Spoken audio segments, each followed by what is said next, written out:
Good evening, everyone, and welcome to LTL Cockerel, first mop-up show of this season. A bit like previous season, yeah, it's a chill out on a Thursday night, mopping up any news of the week, having a question and answer session between the people in the chat, and also tonight I thought what I'd do with the people in the chat is have a go at, and it is all caveated because it's, you know, anything can change. But what I was going to do is have a go with people in the chat to see what people think the league positions are going to look like by the end of the season. I do acknowledge that transfer window still has 16 days to go, and this is taken on board where teams are now, not what they may do, because you haven't got a crystal ball. It's not going to be based on injuries because we don't know what injuries people are going to have throughout the season. So, you know, at the end of the day, I just thought we'd have a go at it tonight and see what people think. So, to start off with, and then also as well, I was going to repeat to people, season starts tomorrow, and as the season starts tomorrow, it will mean that the competitions start tomorrow as well. So on LTL, we have 3 competitions that we're running, and I will show the 3 competitions to people.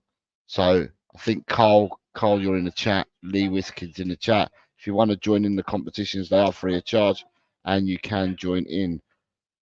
Evening, Graham, who I already said evening to because I saw that he was here. Evening to Ryan. I hope you're well. You're well, mate. Evening to Lee. I hope you're well, sir. I am also saying good evening to Carl. Hello, Carl. I hope you're well, mate. I hope you're well. And he says last minute fantasy football changes incoming. I suppose I might as well start with you, Carl, and you, Lee.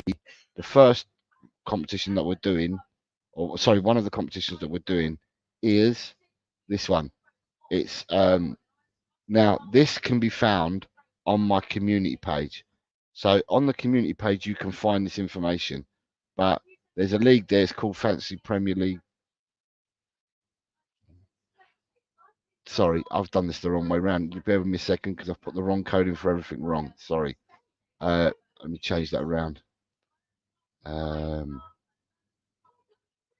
put the Premiership, the Fantasy in for Predict the League, and I've put the other one in the other way around. So you bear with me a second. I'll change that around.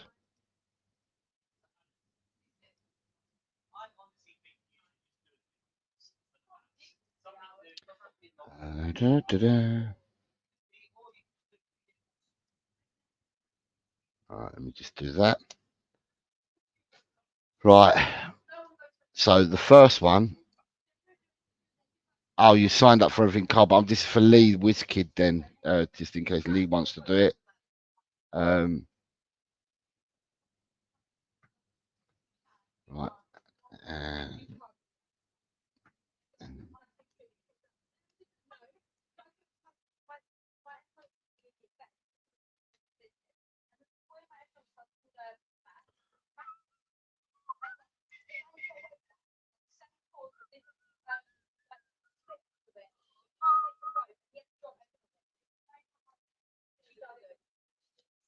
Right, that's the one there.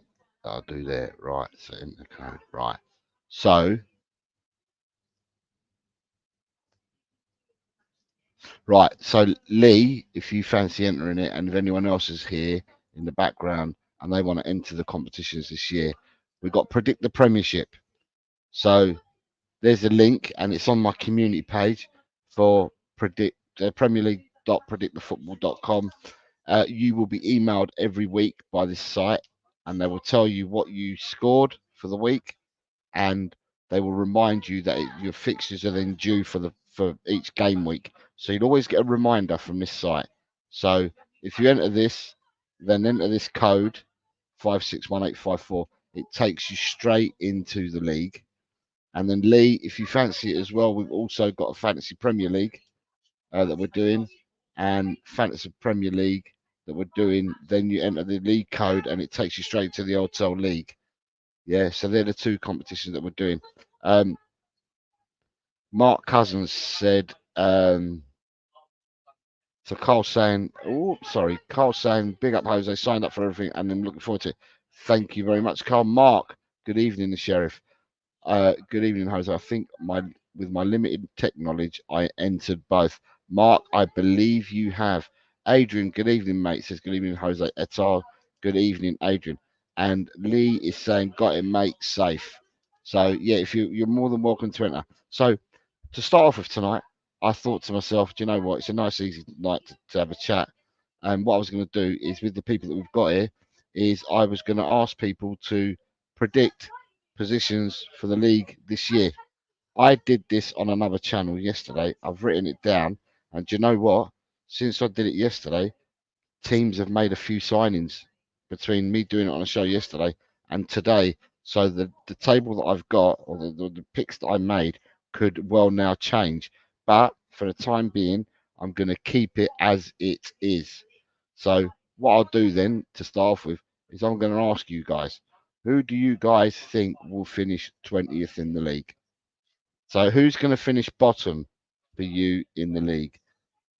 I'm not going to hold you to any of these predictions. So, you know, at the end of the day, it's just for a bit of fun to see what people's thoughts are. So who finishes 20th?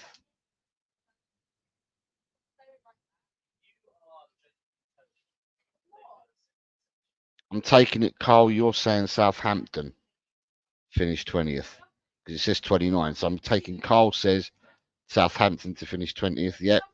Ryan is saying 20th Southampton. Lee is going for Forest to finish 20th. Ed M. Good evening, Ed M. I hope you're well, sir. Ed's going for 20th for Leicester. Mark Cousins is saying 20th for Arsenal, hopefully. Oh, there is hope and there is reality. I've got a feeling that Arsenal may be a bit higher than 20th. In fact, I think Arsenal will be well higher than 20th, to be honest, Mark. I'll give it a couple of more seconds and then we'll go, and then I'll tell people what I've gone for and for why. Graham says Leicester, they will be on a -10 goal difference by the end of Monday. That's a nice answer there by Graham. Graham's on it tonight, isn't he? Graham's sharp, but Graham is sharp all the time. All the time, Mr. Graham is always sharp. So we've got we've got Carl Ryan for Southampton. You've got Graham and Ed M for Leicester. One for Arsenal for Mark Cousins, and Lee is going for Forest. And there's 12 of you here. So if anyone else wants to have a crack, then let us know. And I will then give you what my opinion is of who's coming 20th.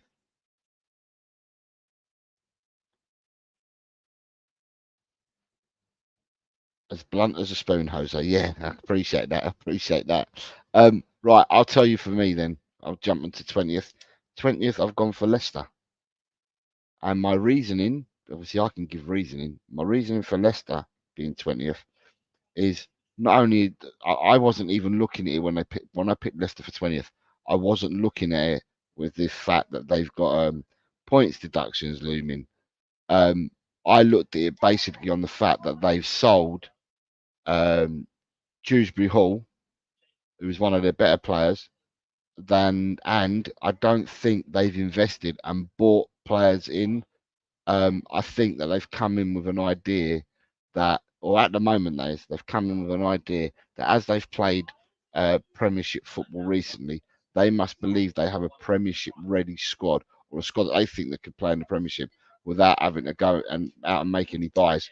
They've lost players as well to free transfers. So players like Iheanacho have gone as well. Vardy is what, 35, 36 now. I will say for the game on Monday night, they've got a hat full of injuries. They've got a hat full of players missing for Monday night. But this is about predicting for the season. So we're not even looking at their points looming. I just thought to myself, they've got a fair few. They've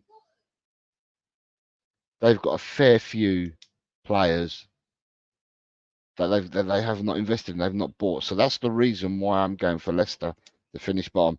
but the thought of the minus deduction points didn't cross my mind. Lee's saying that he lives in Leicester and they have all got PTSD from getting a sacked Forest manager. So, yeah, I think he's got a tough job at Leicester because, as I said, Leicester have not invested in the squad at all. They might have won the championship last season. And some of my other comments, you'll understand why I've made them as well. But, yeah, Leicester haven't invested. So, for me, I'm going for Leicester to finish 20th. Right. Swiftly moving on. Got Robbie from Lily White Lane saying big up Jose in the chat. Robbie, who do you think is going to finish 20th, mate? Who are you saying is going to finish 20th? May as well ask Robbie. He's a fountain of knowledge. To see who he believes that finished 20th.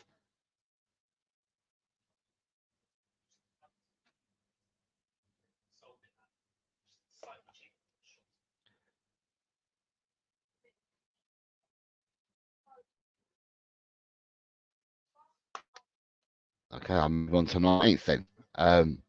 Right. We'll go on to 19th. Who do you guys think will finish 19th?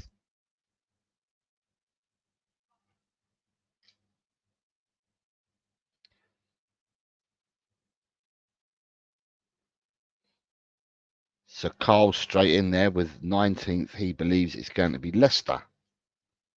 Lee is saying Leicester as well. Ryan G says Leicester as well.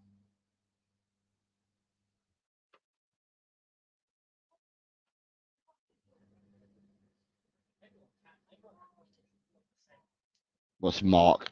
Ed M. Graham says Southampton. So we've got 3 for Leicester and 1 for Southampton so far.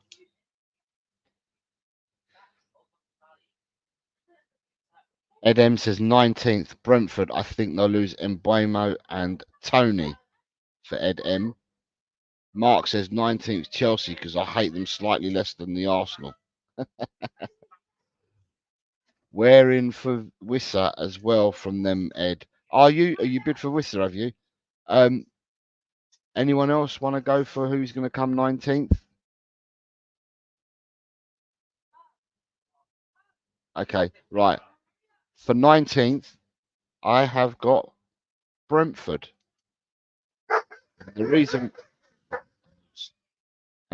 why I've gone for Brentford is Brentford have bought the youngster Carvalho, and that's all. Daniel, seeing that you're here, mate, who do you think is going to finish 20th, Daniel? And then tell me who you think is going to finish 19th. Just that you just come just now, Dan, so you can have a go at this as well. 20th. To give you a flavour for 20th position, we've got Nate Pye at work just dropping in. Thank you very much, Nate, for dropping in, mate. I hope you're well. Nice to see that you've joined the competitions as well. 20th, Daniel was saying Ipswich. Now, no one said Ipswich. We had some people saying Southampton, some people saying Arsenal, some people said Leicester. And then Daniel and whoever else is here now, who do you think will finish 19th? Because 19th is where I'd move to. And at the moment for 19th, we've got Carl, Lee, and Ryan all saying Leicester. Spurs G. Graham is saying Southampton. Ed M has gone for Brentford. Mark Cousins has gone for Chelsea. I've also gone for Brentford. And my reasoning for this was, because I did this on another show yesterday, I keep saying, DJ Samuel saying Chelsea. Daniel Coyes is saying Southampton. Right. So I went 19th Brentford. And my reasoning for going for 19th Brentford is I think Tony will go. Right. I think Tony will get sold before the end of the transfer window because they want, whoever he goes to, he'll go because they want to recoup the monies on Tony rather than let him go for a free next season. And also, obviously, they bought the Thiago who got injured, and now that he's got injured, they were saying, yeah, but we haven't got a replacement. They've got the guy Hwandaee who they bought a couple of years ago, who can play down the middle as well. Now he may not be of the quality that Tony is, or who knows? He may not be the quality of this Thiago that they bought. Who knows? I don't know. But Hwandaee definitely got bought from a German club a couple of years ago and can play in that position. However, I just think that they haven't invested in the squad, in midfield and in defence. And I just think that watching them last season, the team for me that were in free fall last season in the Premiership was Brentford. And I think Brentford have done really well. They punch above their weight. They punch above their weight. And what Brentford do, or what Brentford have done, they've punched above their weight. But each season, they've regressed in league position. And last year, like I said, their form towards the end of the season, they're the ones that fell off a cliff and then were battling relegation towards the end of the season. And I don't see what they have done this summer that will make them be any higher than what they finished last year. And in fact, I think they may finish worse.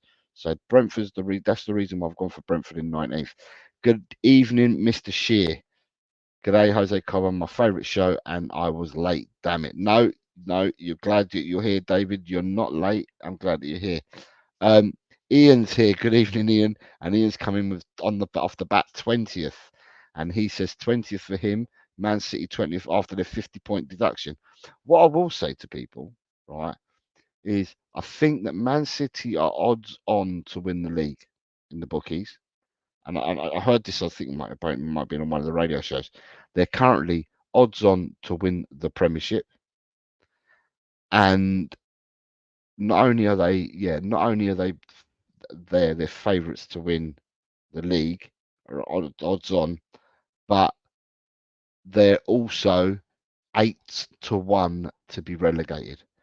So the bookies are already taking 8-1 on them being relegated. Now, in a normal situation, what you will see is Man City would probably be about 5,000-1 to be relegated, but the bookies have got Man City in at 8-1.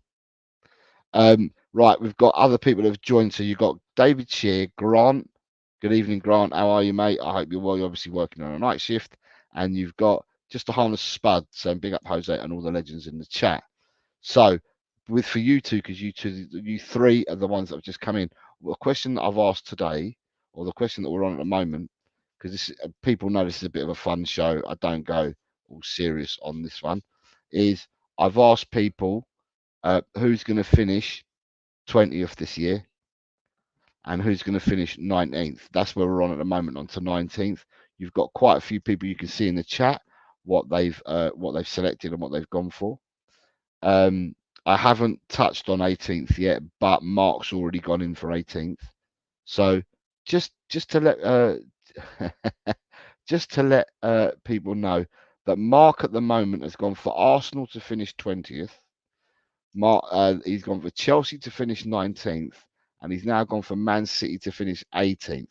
That's our sheriff for you, right? And you've got Ian saying, buenas noches, mis amigos. Sí, buenas noches, Ian. Que todo esté bien. Grant saying, I'm on a rare day off, and you're on my big screen. What a privilege you have.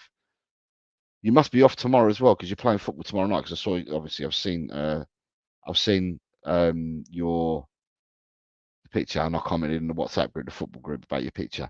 Right. I think once you get the humour, so Grant, this is like more of a humorous show that we do on a Thursday night called the Mop Up Show, and Mark is known as the sheriff from where he comes from. He's from sheriff country, so everyone calls Mark the sheriff, and Mark is ruthless when he comes to picking his his top 20. Right, so we'll move on swiftly to people. Who do you think is going to finish 18th? Grant saying Chelsea 20th, 100% is what Grant is saying. Right, people, tell me then, who's going to finish 18th in your eyes?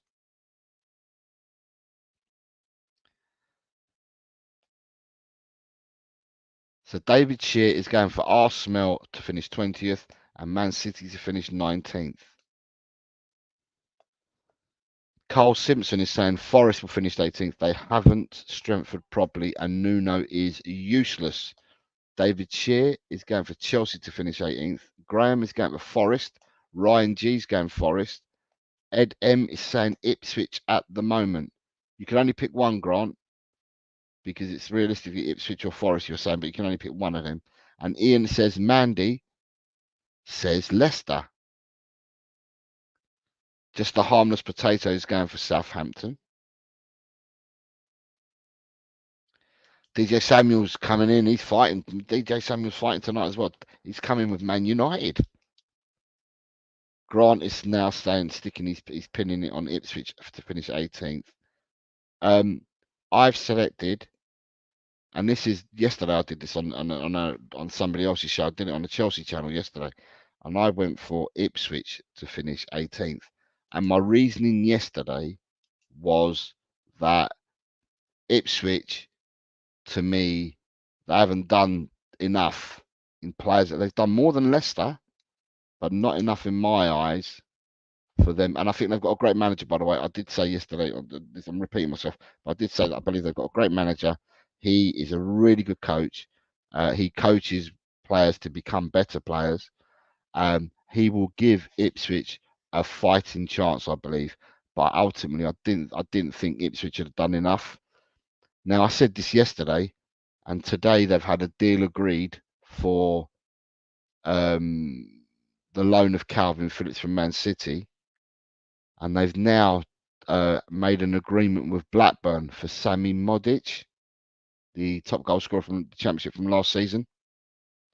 So, although I said Ipswich 18th yesterday, and I'm sticking to what I said on the shows that I did yesterday. But as I'm going to stick with what I said yesterday. But since then, like I said, things have changed because Ipswich have now gone and it looks like they've purchased a further 2 players. So they've got Calvin Phillips agreed on loan, and Blackburn have accepted an offer from Ipswich for Sami Modic, who was a top goal scorer in the Championship. So, but I still had Ipswich to finish 18th. You've got Mark Hudson says, I'm called the sheriff for reasons backstage. Next time you're on Adrian's, he will tell me. Ian Meth says, I hope Ipswich do well. Then if it goes tits up at Spurs, we can get their manager. Personally, I think they will be comfortably mid-table. Good evening, Paul G. How are you, mate? I hope you're well. You know the drill for this show. It's light-hearted. And at the moment, we're doing just a predict the Premiership at the moment between us all. For a bit of a laugh, and we're currently on who will finish 18th is what we're currently on, and I've just explained why I've gone for certain teams. Ed M is saying I'm looking forward to seeing Leif Davis in the Premier League. Grant says Calvin Phillips make or break season, he reckons. Dan C, I'm going to call you from now because it's too much. Because I remember you as Dan E, so I'm going to call you Dan C. Dan C says all 3 promoted clubs are going straight back down. Dan's not messing about. He's having all 3 go down. And then you've got people saying hello to each other, which is good to see because that's what we like. We like to have a community. We like to all get on here and be civil and friendly to each other. And you'll know each other because we do these shows, and there's a couple of new people in tonight, and I don't know whether they know the format, but this is where we do question and answer sessions, but changed it a little bit tonight so we could all get involved. So that takes me to, or guys, it takes us to who finishes 17th. Paul, you're on your holidays. Whereabouts are you, mate? If I can ask, whereabouts are you on your holidays? Are you at home, chilling, or have you gone somewhere to chill? What are you doing? What are you up to? What are you up to?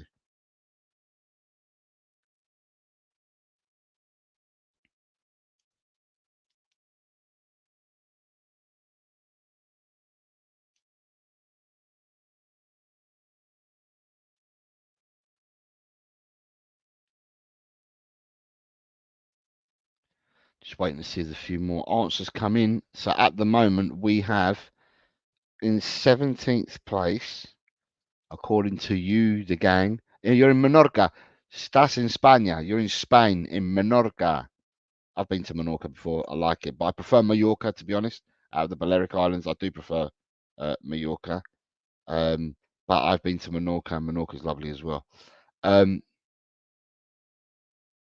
Right, so what we've got Carl Simpson's flying in with 17th place, Brentford with a lucky escape. Just a harmless potato says he believes it'll be Fulham. Grant is going for Nottingham Forest.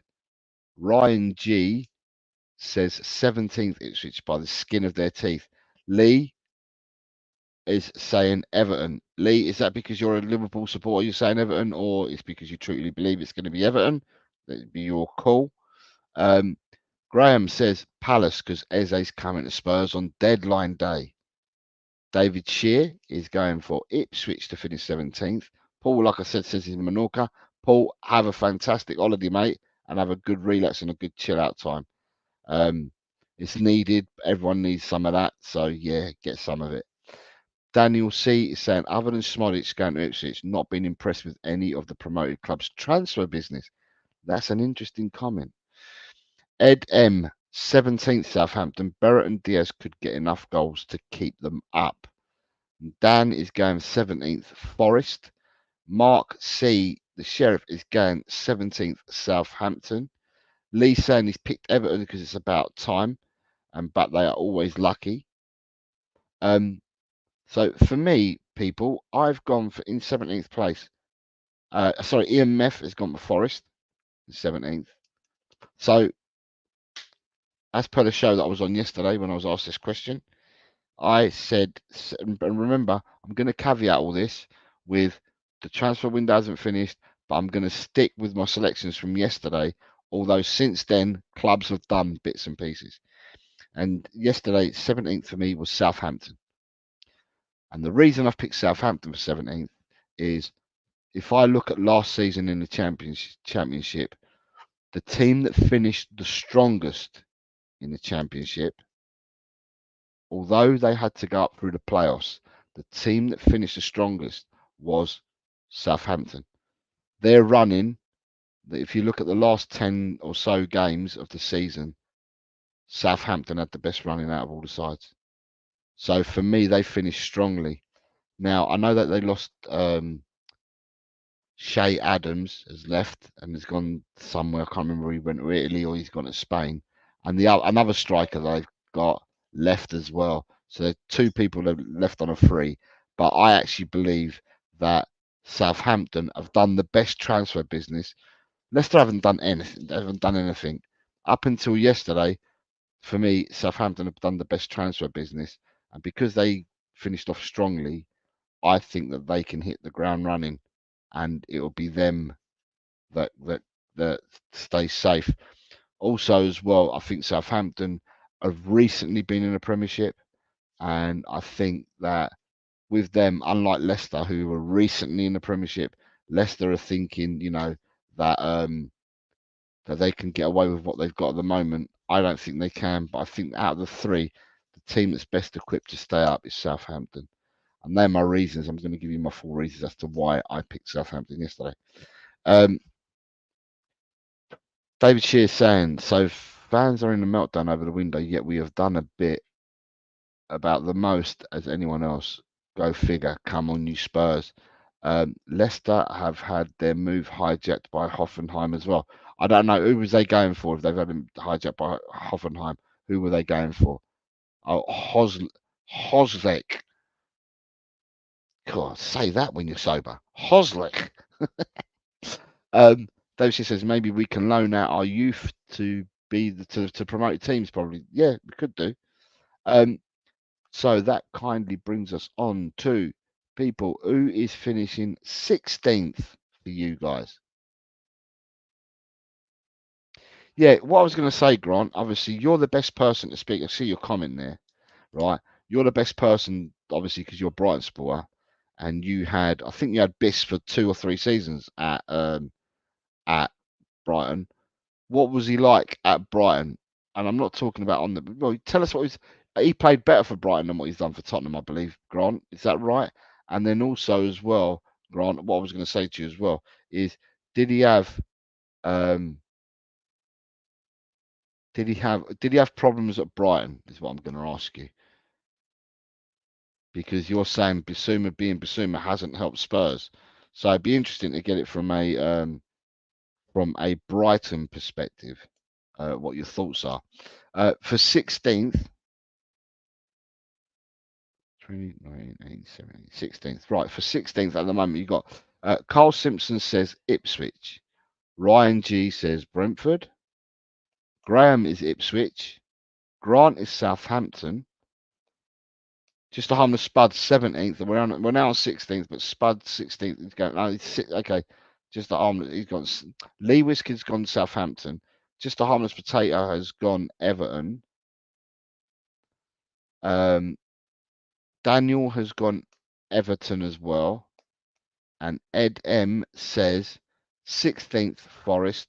Think they'll lose Morgan Gibbs White to us, but Anderson is a good signing from Newcastle. I don't know. If I look at Anderson and I look at Morgan Gibbs White, they're both totally different players. So it's probably, you can't really compare because one does a different job to another. So I'm not going to compare them. David Shear is going for Southampton 16th.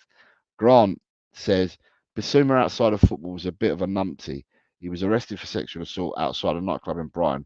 Pitch-wise, he has his football head on, was unreal for us. Yeah, like I said, I think that Brighton, you had him for 2 or 3 years though, Grant. So at Brighton, you got more out of him.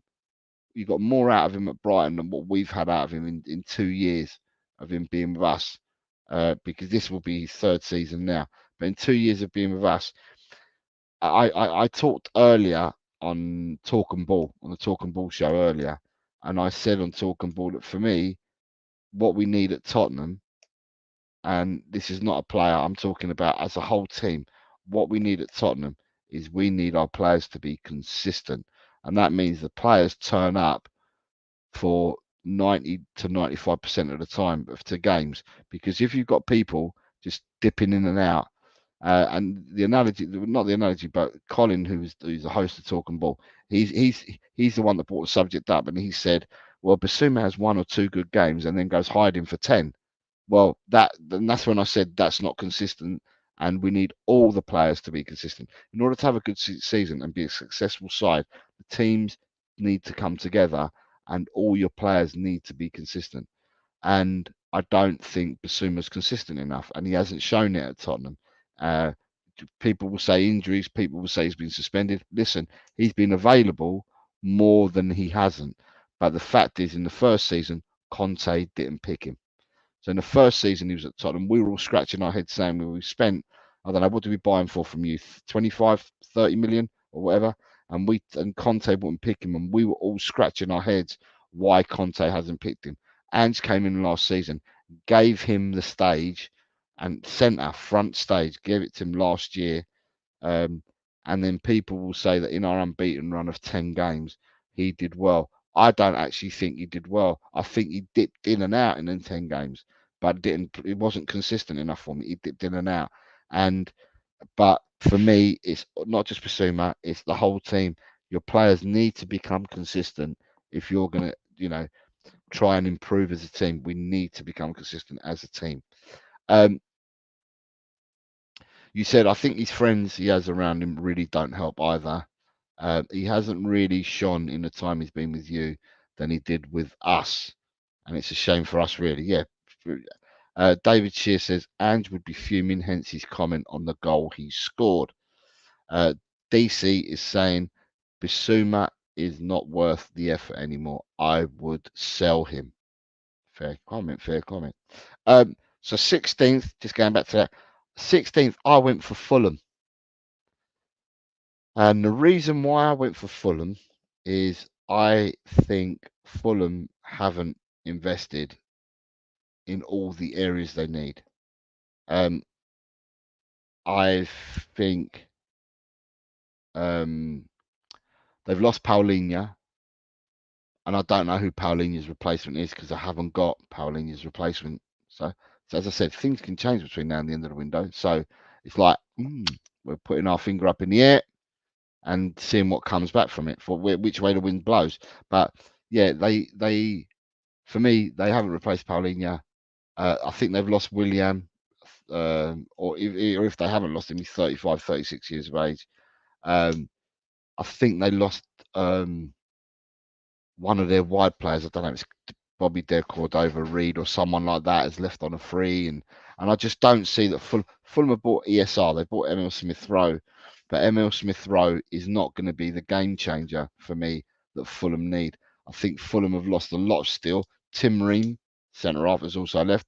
Tosin Adarabioyo has left. and I just don't think Fulham have done enough at the moment where we are now. They haven't done enough, and I think they will struggle next year. I do like Marco Silva as a manager. I think he's got a bit about him, and he'll probably grit his teeth and try and get on with the job. But I think this season will be harder for Fulham than last season. So I have gone for Fulham to finish 16th. Ryan G says, yeah, Basuma is way too inconsistent as a player. I was a big fan of him as well. Spurs need better. Paul G says, Basuma first 10 games was incredible. What happened since the Luton red card is a mystery. You've got David Shear says, Maddison would want to show form before January. Well, we need a few players to show form before January. Ed M says, very weak at centre-back Fulham, which is what I'm saying. I think defensively, I don't think Fulham have recruited. They've lost a lot of players and they've not recruited. So, it remains to be seen. But I've got Fulham to finish 16th. Got Jesse. Good evening, Jesse. I hope you're well from Jesse's Talks Football fan channel. I hope you're well, Jess. Ryan G says, Fulham are looking at Diego Carlos from Villa. Yeah, like I said, this is all tongue-in-cheek what we're doing tonight because, like I said, and we keep repeating, there's still a couple of weeks or so left of the window. And, it's like pie in the sky stuff trying to work this out. But, it's just a bit of fun. And strike from Leeds. So you think Fulham are looking at strike from Leeds as well? You got people saying hello to Jess. Hey, Ben's here. Good evening, Ben. He says, evening all. Hope you're well, Ben. I hope you're well. Just a harmless potato says, I remember Basuma getting 2 red cards in the league before the Africa Cup. Phil, good evening, Phil. Big up Jose, says Phil Coys. Phil, I hope you're well, sir. And there's a few people all saying hello to each other. And what's Lee? Lee says, big up to everyone. I missed filling in my FPL team. Well, you can still do your FPL team. Paul G says, I signed up for your score predictor, but when is the deadline for fantasy football? Everything starts tomorrow, mate. It all starts, obviously, when the league kicks off. So everything starts tomorrow. So if you're doing the FPL, you still have time. If you're on holiday, you must have all the time in the world to do it. I mean, while I was filling it in, so I don't know what you've done, but all you got to do, Lee, is if you wanted to, you could get the computer. The computer can pick the team for you, and then you can then change around the players. Because that's a quicker way for you to do it. You just do an auto select, and then after you've done the auto select, whoever you like, you keep, and whoever you don't, you end up selling them and bringing other players in. You've got, Grant is saying that the deadline is 6:30 tomorrow.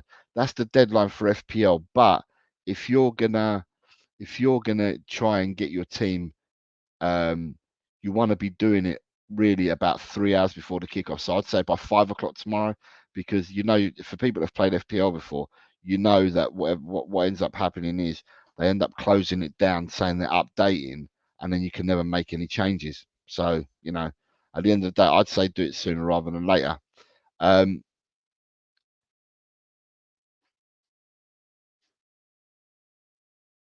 Right, so just Honest Potato is asking a question to Lee, and he's saying, are you going to sign a defensive midfielder, or do you think Gravenberch can be a 6 at Liverpool? Grant Packer says, as soon as the team sheets go out on Friday night's game, it's best to do it about 3 hours beforehand. So I always do it. I always go in, and if I'm going to make any changes, I do it 3 hours before the first kickoff, because then like that, if the site's then closed down for updating, because the worst thing is you want to make changes because you've heard someone's going to be suspended or someone's injured or whatever. You want to make changes, or you want to change a captain to get double points or whatever, and you try to go in and you think to yourself, I'm going to go and I've got time to do it. You go in and it says it's down for maintenance. So I always leave it about 3 hours. Ben is saying, not even excited for football to return. It's monotonous at this point. I'm happy for it to return, Ben. I am certainly happy. I want to see football, but I'm looking forward to all football. So, Paul G says, perfect. Thanks, Grant Jose. I will sign up tomorrow morning.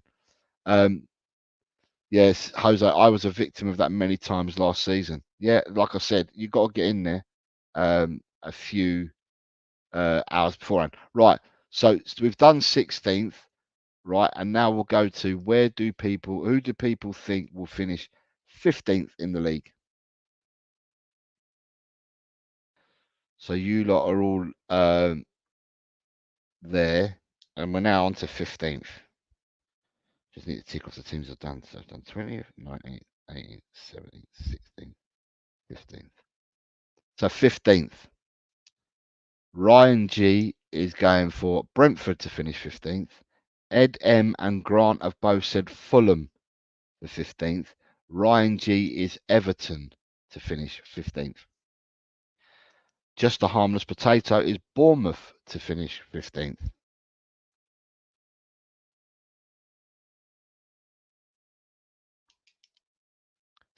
Graham, 15th, Brentford.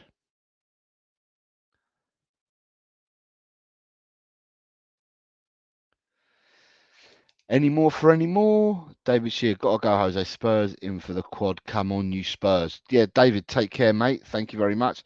I have posted in the community section advising people that if they, advising people that we have some generous people within the community. David, don't do anything because I don't want you to. But I've just said that people, if they come and they subscribe to the channel, and not only this channel, but subscribe anywhere, that people should turn on their allowing gifts because people are generous within the community. So I did put a post up in my community page saying that. Paul G says Everton.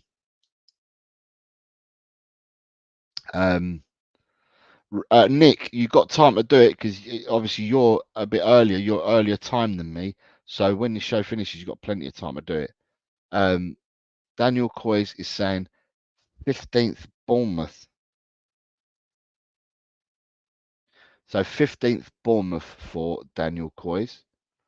Ben says, I concur with Bournemouth. They lost a lot of goals and pressing with Solanke. So I did this yesterday and I haven't got to Bournemouth yet. So when I get to Bournemouth, I'll just describe what I did yesterday.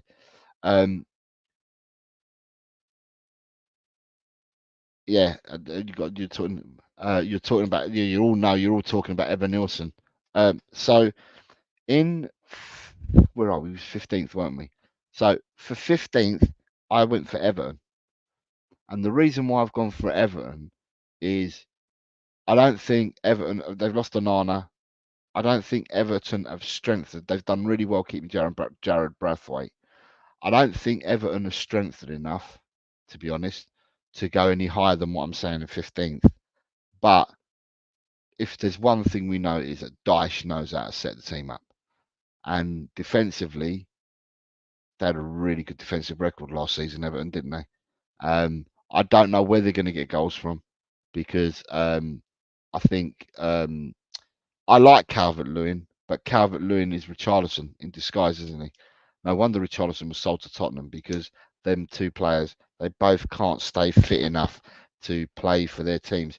I mean, I dread to think how many times Calvert-Lewin was out last season and also how many times he started a match and he wasn't able to finish the match. He came off at half time, 60 minutes because he wasn't fit enough.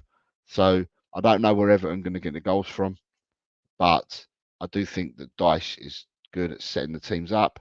And defensively, I think that they should be soundish, but I just don't know where they're going to get the goals from.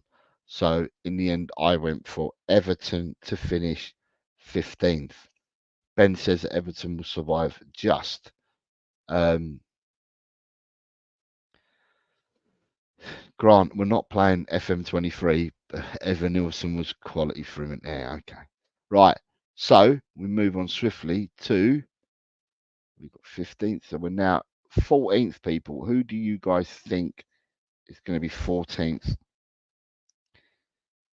Remember, for me, for those that have just joined, I was on a channel yesterday and I did these predictions yesterday, and I'm keeping the predictions that I did. But since I did the show yesterday with on another channel, and it was a Chelsea channel I did it on, and now I'm giving the same kind of reason I did yesterday. But since then, clubs have moved and bought players or agreed players, and I've not bothered changing it. I'm keeping to what I said yesterday. So yeah, so someone like Ipswich, who I've got as 18th, well, they've now agreed a deal with Calvin Phillips to bring him in on loan, but then they've also had a bid accepted today for the Blackburn striker, Sammy Smodic, who was the Championship goal scorer last season, the top goal scorer in the Championship, should I say. So they've agreed that. So, deals have been agreed since I did this yesterday. But what you've got in the chat is you have Ryan is going for 14th Bournemouth. Grant Leicester 14th. Okay. Interesting, because all of us have got Leicester. I think all of us had Leicester going down. Whether it's 20th, 19th, or 18th, we had Leicester going down. Spurs. Graham is going for Everton. Lee is going for Fulham. Ben's going to be bold and say Leicester. Ed M is going for Bournemouth to finish 14th. Yeah, Nick, what we're doing is we're having a bit of fun, mate. We're just I'm asking people where they think teams will finish in the leagues, only for a bit of fun. I'm not writing anyone's down or anything like that. And it's not something that I'm gonna cut and keep and stuff like that. It's just for a bit of fun. Thursday's mop-up shows is always just a mop-up and just a round table talk and just having a bit of fun. So if you want to join in, mate, you're more than welcome to. We're currently looking at who will finish 14th in the league. Paul G is going for Brentford, and Daniel Coys is going for Brentford as well. Good evening, Finn. Finn is going 14th Everton as well. Just a harmless potato is going 14th for Wolves. Leicester's form will govern where they will finish. From what I remember, their home form is good. Finn, don't worry about it, mate. Just happy that you're here and happy you made it. I hope you're well, Finn, because I haven't seen you in a while, so I hope you're well.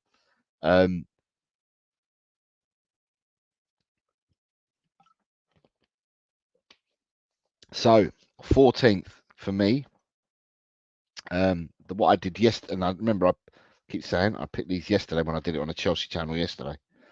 14th, I went for Bournemouth. And I went for Bournemouth knowing that they'd sold Solanke to us. I went for Bournemouth, and I did say that I think Bournemouth have got some good wide players and some good attacking players, and that they'd have to share the goals around, because I didn't know who would be the out-and-out striker for Bournemouth. But I felt that Iraola is a really good manager, knows how to set teams up. I think defensively they've lost Lloyd Kelly, but I think that Zabani, who is the Ukrainian under-21 international, who's now fully international as it goes, but he's very young. Zabani, I think he's a good defender, and I think that the way he sets the teams up and that, I think other people have got more to fight for in the Premiership than Bournemouth have. Now, with me saying that, I picked them yesterday as 14th.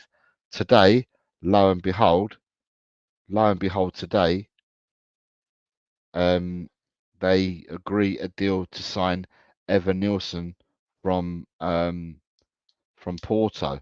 So that's where their goals are going to be coming from. They've signed a striker, and that's where their goals are going to be coming from. You've got Cy Dancer is here. Says evening everyone. Evening Cy. Finn says, yeah, I had a few mental health issues lately, sadly, but I am speaking to people. Finn, that's the best thing to do. Like with anything, and I'm talking about anything, it doesn't, not only including mental health, but about absolutely anything. If there's an issue, then the best thing is to acknowledge that there is an issue and then go and rectify that issue. So I'm glad that you're speaking to people, and I wish you all the very best, sir. So good luck, Finn, and I hope that things rectify themselves for you. Yeah. So yeah, really, really good luck, mate. Good luck. Look after yourself, Finn. So Ben's already saying it. Ryan G saying it as well. Hope you feel better soon, Finn. So you're getting love from the people in the chat. So that's good, because that's what we like to have. We like to have a good community here. So yeah, you've got everyone now supporting you and providing you good well wishes there, Finn, which is good to see. Ed M said he's very good, that Zabani. Potato is my new FM friend. God forbid. Do you know what? I don't know whether people know, but Grant is a person I play football with on a Friday in one of my Friday groups, and if he sticks to people like glue. More ways than one. In more ways than one. But he's a good lad. He's a good lad. He's a Brighton supporter, but he's a good lad. But we've got Brighton here tonight. We've got Wolves here tonight, and we've got Liverpool representing here tonight. So yeah. And an important message there from Nick. Look, definitely, I wouldn't be here if it weren't for my family support team and my therapist. It's important, and it really is. It's important that in anything in life, and like I said, it doesn't have to just be illnesses. It can be anything. First and foremost, you need to admit that there's something wrong, and there's something you need to do. But once you admit there's something wrong, then you go and rectify it. And I wish you all the very best. And then we've got, right, so that's 14th. So now we're going to 13th, people. Where and who do you think is going to finish 13th? So we're up to 13th now.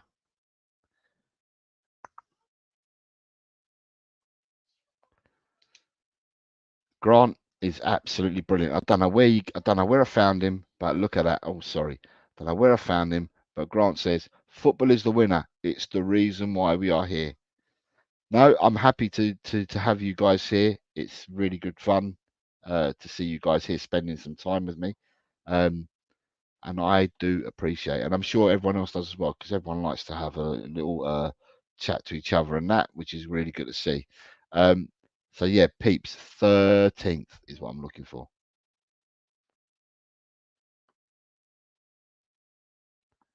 Who do people think is going to finish 13th? We have Ryan G is going for Fulham. Lee is saying Bournemouth. Ben is saying Wolves. Grant is saying Bournemouth. Just a harmless potato is going for Forest. Ed M is going for Wolves. Paul G is Wolves. Spurs GCTV is Fulham.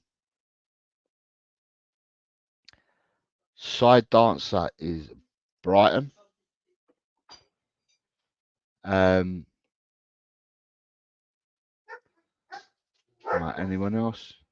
Anyone else? Right. So, unless anyone else comes in, I've gone for Nottingham Forest to finish 13th, is what I said yesterday.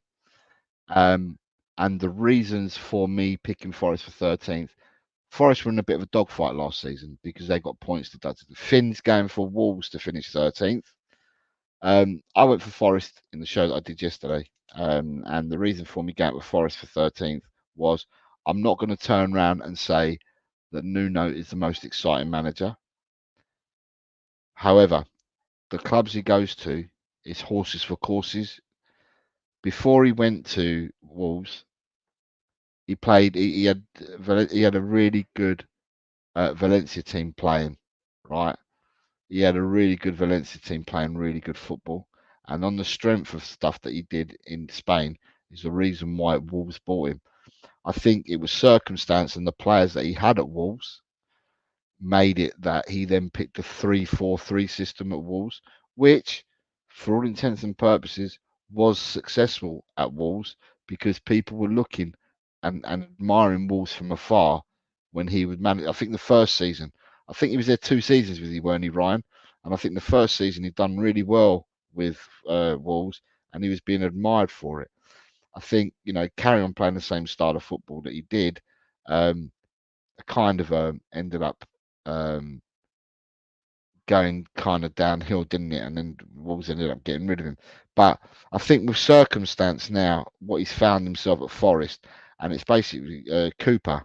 Well, it wasn't Cooper; it was the mad Greek owner that they have there. He went out and just bought the whole world, didn't he? He did a bit of a Todd Bowley, but on a little budget. Went out and bought loads and loads of players. And said to Cooper, you get a team out of it. So I think between the mad Greek and Cooper, and then Nuno came in, and I think that people are dismissing Forest, but I think Forest have got some really good players. So they got two players that can score goals up front in Chris Wood and Awayimni. I think both of them can score goals up front. Wide players, when you've got Hudson-Odoi and Alanga, they're going to cause people problems from in the width. They'll cause people problems. Then they've got Morgan Gibbs-White, who can come off play off the 10 as well behind the striker, and he's a very good player. I think in midfield they've got Sangare, who's a really good defensive 6. Don't think he showed up last year. Didn't have the best of seasons last year for Forest, but prepared to give him another chance, Sangare, this season. And then also as well, they got another South American player. His name escapes me now, but they got another South American player who plays in midfield for him, who I thought did really well. I think the player that they need to drop if they want to really be contending higher up than what they did last season, and for me, if they want to finish 13th, they got to drop that clown that they've got as captain. And I can't remember the guy's name now, but he fouls everybody he plays against. I think he's a number 8 for him. He just fouls everybody that he plays against. Yeah, they got Danilo, they got Mario that play at the back. They've got some really good players for us. But who's a midfielder? English guy, absolutely dirty player. And if his name escapes me now, but if they want to move on apace, then he needs to be dropped out of the team. If they drop him out of the team, I think they'll look even better. Ryan Yates, Finn, thank you very much. Ryan Yates, one of the dirtiest players I've ever seen in the Premier League. Filthy player. And I just think if they want to move on, then he needs to be dropped. I think he's not good enough to play for Forest. I think they have better players. So that's the reason why I went for Forest to be 13th. And from saying that, Daniel Coy says he's not even picked Wolves yet. Ryan said, yeah, Nuno's football went very stout after the first few seasons. Paul's laughing at my comment, little budget Bowley. Yeah, it's a little budget compared to Bowley's. Ben says Nuno will steady the ship for a couple of years, then another manager will take them forward. I just think he's got good players there, and he should be able to push them on. I think Wolves will have a really good first half of the season, but squad isn't strong enough to maintain top half if they get injuries, especially in centre mid. Finn says that I agree Forest have some good players, but Nuno got the best out of them. That Nuno gets the best out of them. That's the problem. Yeah, Eden was saying Danilo. Ryan G says, still looking to get more players in, Ed. We need some for my predictions anyway, I think. Finn kindly told me it was Ryan Yates. Daniel, I think he's talking about about 12th being realistic. So with that, we move on to are we on 12th now? Yeah, we move on to who's going to finish 12th. 12th is where we are. Who's going to finish 12th? Nick's saying that I hope Forest and Everton stay up. Don't really have any interest in any of the others. What's my dog scratching? What's he doing? Sorry. Get down. Come here.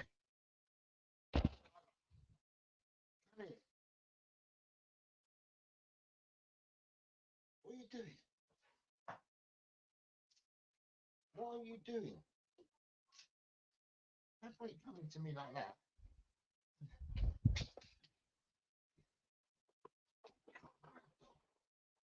Mad dog. Sorry. We're looking for 12th. 12th.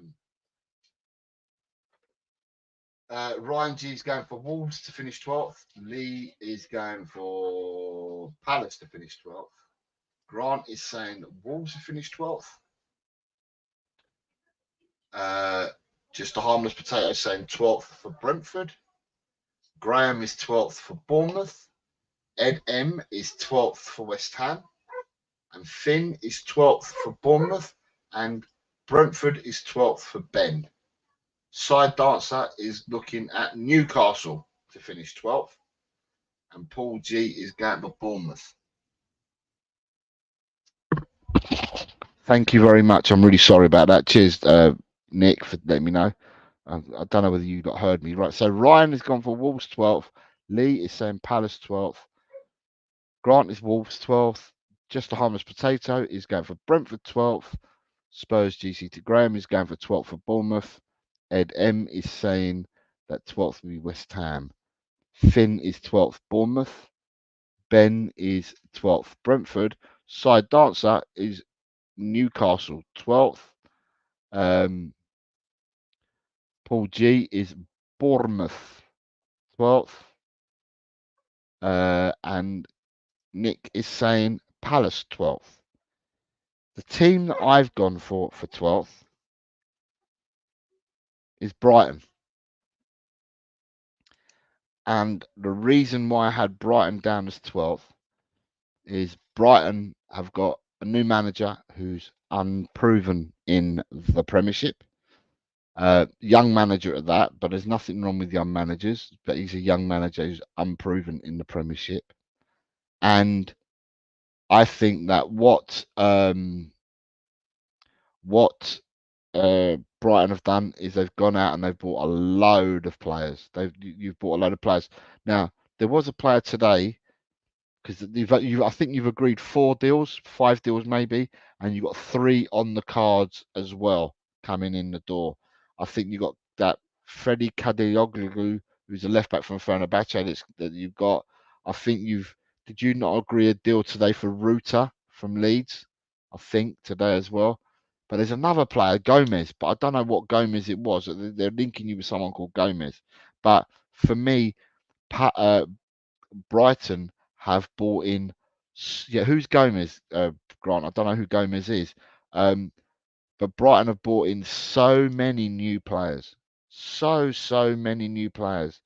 And with the manager not having the experience and being a young manager, not having the experience in the Premiership, and with the amount of players that he's got to bleed in, I think it's kind of different.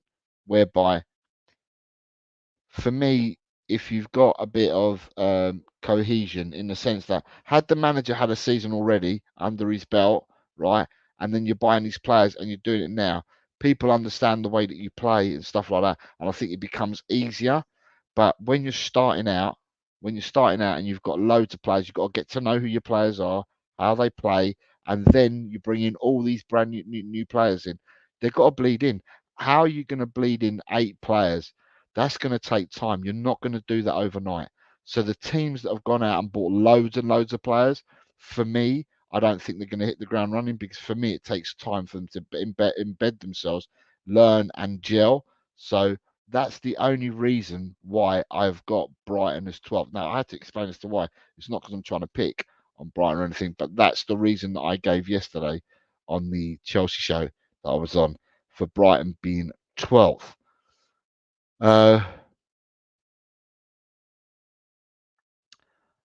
Grant will be slide tackling me now on Friday.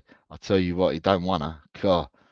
Tomorrow, I'm going to tell you now, Grant. If we're on opposing sides, stay away from me, because I'm not having you steam into me tomorrow. I've had enough of that. I'm too old to get steamed into again. Where I have Brighton will surprise anyone. Everyone says Ed M. You're saying that you've already bought Gomez from Inter Miami. When I saw a column earlier, it said that 4 or 5 had been bought in, but 3 were on the cards that I haven't actually signed, and one was someone called Gomez, but I didn't know what Gomez it was. I was thinking to myself, have you bought Joe Gomez in? Is what I was thinking, because I didn't know what Gomez it was. Right, Finn says, I think Bournemouth will comfortably mid-table again because I really like Iraola's style of play, and signing of Evan Nilsson will help them replace Solanke's goals. Finn also says that Brighton's recruitment has always been class. We beat Tokyo Verdy 4-0. We're winning the lot is coming from Grant. Doesn't have to put them all in at once. No, but it's not about putting them all in at once, though, Ed. For me, it's about embedding so many players. You know, at the end of the day, if you buy all these players, to make them all gel, and it doesn't mean that they all have to play at the same time. It's just to make them all gel. A lot of 8 players is a lot of players to bring in to try and gel into a team, whether it be a start, middle, end of the season. At the end of the day, they all have to be integrated. And I just think that, listen, I've got nothing against them. I think their model is superb, what Brighton do, and they're effective in what they do. And they're buying the same. Tony Bloom runs that club on point and really well. And it doesn't go away from the style that they run it. Same can be said about other owners as well from other clubs that run it in a certain way. But Tony Bloom runs it in a certain way. And, you know, at the end of the day, I'm not dissing Brighton in any way, shape or form. I'm just saying my thought process is exactly what I've explained about the manager being young and how many getting so many new players through the door. I also think Brighton have lost some experience. They've lost they lost Lallana, who is probably a great person to have in and around the squad. I don't know, is Milner still there next season? I think they've lost a couple of old heads, you know, that were really good for the squad. But anyway, as I said, this is all like thoughts and opinions, and you know, everyone's got different opinions. But because I'm the one that's talking, I'm having to explain why I've picked mine where I've picked them. And if you guys are saying it as well, yeah, Pascal Gross is the other one that's gone. So they've lost some experience in their team and some older heads who are probably leaders within their dressing room. Who we got? Grant's not playing tomorrow. Yippee! That means I won't get fouled from you, but that means I have to put up with John. I have to put up with Alan, and I don't think Mike Jones is playing either tomorrow. So I just got to be wary of the other two because they'll steamroller into me like they normally do. Romello Garcia is going to think you're bottling it, Grant. Good night, Ben. I've just seen that you're saying good night. Good night. Take care, Ben. Have a good sleep. Have a good rest. And see you tomorrow for another day, mate. Daniel is saying, Brighton manager is younger than me. Then they're unknown this season. I'm putting them 11th. We've not even got to 11th yet. We ain't got to 11th. He'll realise what he's missed when I'm against him. Yeah, of course I will. Ben saying, I think he's referring to Tony Bloom. He says he's the best chairman in football. Says, but we have the young man in Milner. Gross was going as a killer blow. Milner is still there. Yep. And people are saying good night to Ben. Right, that takes us up to 11th, people. Who are we saying for 11th place? Who you guys picking for 11th is what I'm saying. More to the point. Who do you pick for 11th place?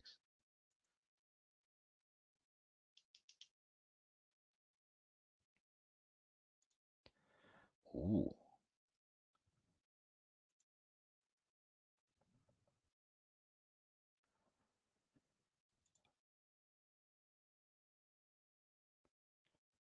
Sam Da Costa is here. Good evening, Sam. I hope you're well, sir. Nice to see you. So 11th place is what we're looking for at the moment. Sam, we're just having it's a chill on a Thursday on the Mop Up Show. Obviously the league starts tomorrow, so the Mop Up Show next week we'll talk more football, a lot more football than we do at the moment because the season hasn't started. But we're predicting the league as we see it finishing between everybody in the chat and myself. Just to explain to you, I did a show yesterday on the Chelsea channel, and it was predict the league. And obviously, I did it yesterday, and since yesterday, after I did the show, there was deals being done last night and deals being done today. But I'm going to keep to the selections that I made. It's only fair that way because otherwise I'll have to overthink this again. And we're currently looking for who people think will finish 11th. And at the moment, you have got Spurs GCTV says Brighton 11th. Sorry, Grant. Well, I had them at 12th. So Daniel Coys is saying Brighton 11th as well. Good evening as well to Sam. Nice to see you, mate. Just a harmless spud.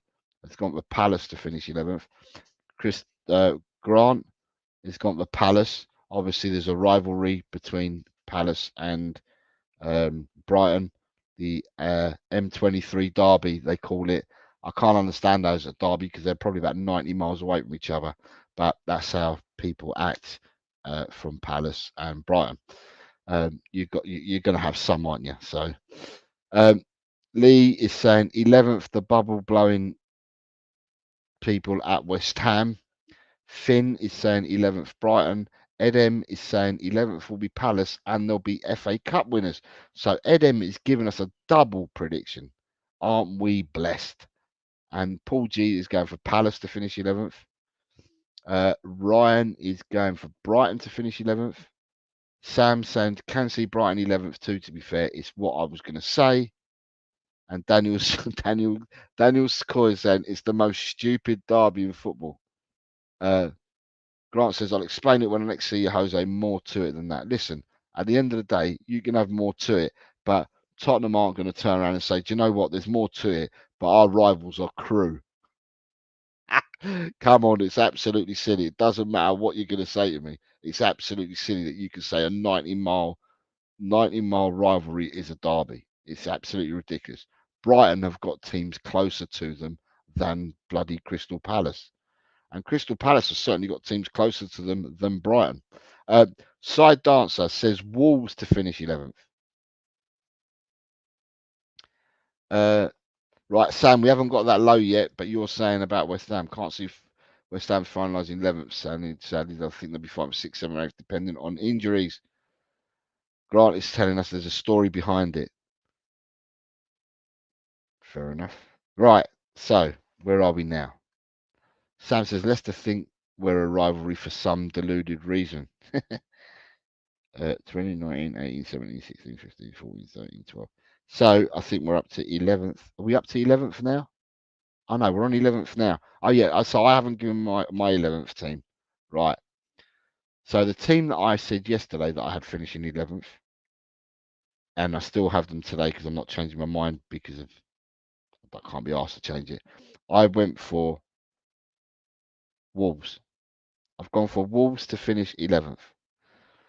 And the reason why I've gone for Wolves to finish 11th is based on, I don't think they've bought loads this season, but it's more based on their manager. They have a really good young manager, Wolves, who can set up teams properly. He sets up teams. There's a way of he changes the way he plays against all the teams that he plays against. He doesn't play the same system. He changes it up. I think tactically he's a very astute young chap. I thought it was harsh that Bournemouth had got rid of him. Completely harsh that they got rid of him. And I think it's to Wolves' gain getting him. Everyone had Wolves to go down last year, and he did an absolutely immense job. They got players like Cunha, João Gomez in midfield. Lamina can do bits and pieces. The only worry that I've got for Wolves is defensively because they've lost Kilman. And I think the old boy, the ex-West Ham player, if he's still there, he's getting on a bit. Probably one of the most demon people in the air, to be honest with set pieces, but he's getting on a bit. And I just think that they need a bit more reinforcement. But I've got enough faith in the manager himself, in what he does with his team and the way that he coaches. I've got more than enough. I think they've got more than enough because of him, and because of him, I've gone for Wolves to finish 11th. They could do with some signings. But I've got Wolves in 11th place. I know you're saying you get a few more players in, but like I said, when we're doing these predictions, I'm not doing it on a crystal ball basis of how many more players people are going to bring in, and then also how many injuries people may or may not get in the season. I have to base it on where we are. Well, I based it on where we were yesterday.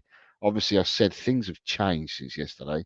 but I'm going to keep to the list and to the reasons that I gave yesterday, because that's what I can do. So Ryan says Mosquera is pretty good from what I've seen, Jose. He played a lot in La Liga, but we will have to see. You're happy with 11th. Grant is Alan threw coin at Palace fans and then said that's all you're worth. And Terry Venables started to fight with Alan.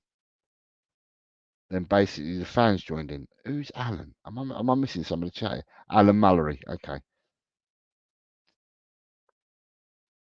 Do you know what? If you're going to tell me about Alan Mallory, right? They both played with Tottenham, Venables and Mallory, but Venables was also the Tottenham manager. So sorry, mate. I've got to stick up for Eltel. Eltel is who I'm sticking up for.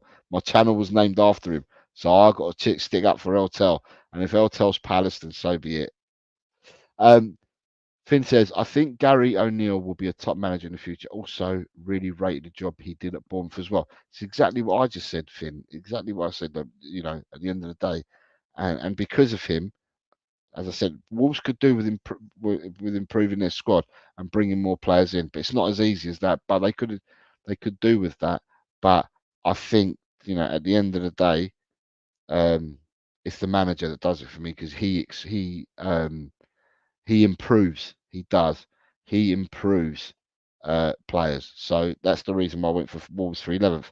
Now we're getting interested now, because we're now going into the top 10. Top 10 people. Who do you have in your top 10? Who's 10th? Who's 10th for you people? Let me know.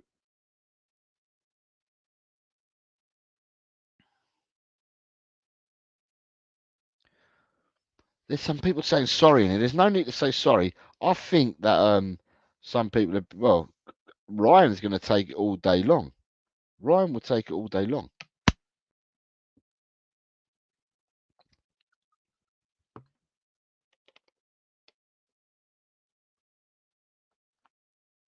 All right, so for 10th, we currently have Graham's coming in with 10th for Wolves. Just a harmless potato says 10th is Brighton.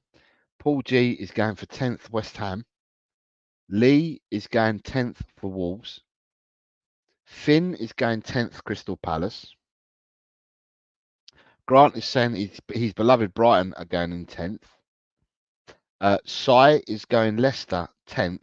God, Sai, you got Leicester well up there, mate. God. Edem says 10th for Everton. Their form last half of last season was excellent. Ryan G is going 10th for Palace. Sam is going 10th Palace.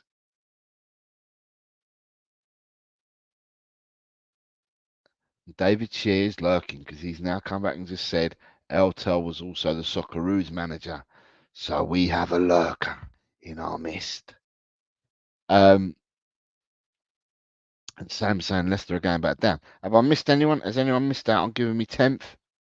Daniel Coys, he's got 10th for Chelsea. Right. Me, for 10th place, I've gone for West Ham. And my reasoning for going 10th West Ham is more based on the manager. Lopetegui as a manager, wherever he's been, has been hit and miss. And then the high profile jobs that he's been given, he's bombed. And for me, West Ham, no disrespect to, I think it was Wolves he was at, no disrespect to any previous clubs, but West Ham are in the Premiership, and although I think West Ham have got some good players, I think they've bought well defensively because they bought Kilman and Todibo, and they bought Aaron Wan-Bissaka. So I think that their defense improves. They've got to learn to play with each other, but their defense improves. However, I look at the rest of their players, buying Wes Foderingham, who really is a Z-list goalkeeper. Didn't make it up in Scotland, hasn't made it in the Premiership for any clubs he's played for. I can't see the merit in bringing someone like Wes Foderingham in unless he's a really good character to have in the dressing room. But playing wise, I don't think he adds strength to the West Ham team. You've got Crysenso Somerville, who's come from Leeds. I look at it and I think to myself, does Somerville get ahead of Kudos or Bowen? Because they're the ones that are going to play out wide. It could be rotational, a good pick, but I'm not sure whether he gets into the first team in front of the other two. And then they got that forward that they bought. Oh, sorry, mind you, they've got that Gutierrez or whoever it is that used to play for Real Betis in Spain who did absolutely nothing, and that's why they let him go on a free. They didn't offer him another contract. But then they've also got the forward that they bought from Germany. Now, he is a what do you call it? A journeyman, a traveller. That's all he's been, is a journeyman and a traveller. And he's had one good season in my eyes at Dortmund last season, and now he's the best thing since sliced bread. I'm not saying that the defenders in Germany are weak or anything like that. But in the Premiership, definite. The defenders here don't give you time to breathe. Don't give you time to breathe. And some of the defenders in are really physical, and they may well enjoy the battle with Füllkrug. But if Füllkrug doesn't get it going in his favour, I reckon he's the type of player that can lose his rag and probably cost the side by getting yellows and red cards. Anyway, I just think that they've bought a load of players. They've bought 8 players or whatever they've bought. And again, it's another thing that they have to then bleed these players into the squad, into the team and that. And I don't think it's going to be done overnight for West Ham. And also, as I said, for me, Lopetegui, the same as I'm giving kudos to some of the managers, with Lopetegui, I'm sitting a bit, or I don't know, because he is hit and miss as a manager. And that's the reason why I have West Ham in 10th place at the moment. What we got here? Daniel's going for Chelsea to finish 10th. He was the last one to come in. Paul G's happy that I've agreed that I've got the same as him.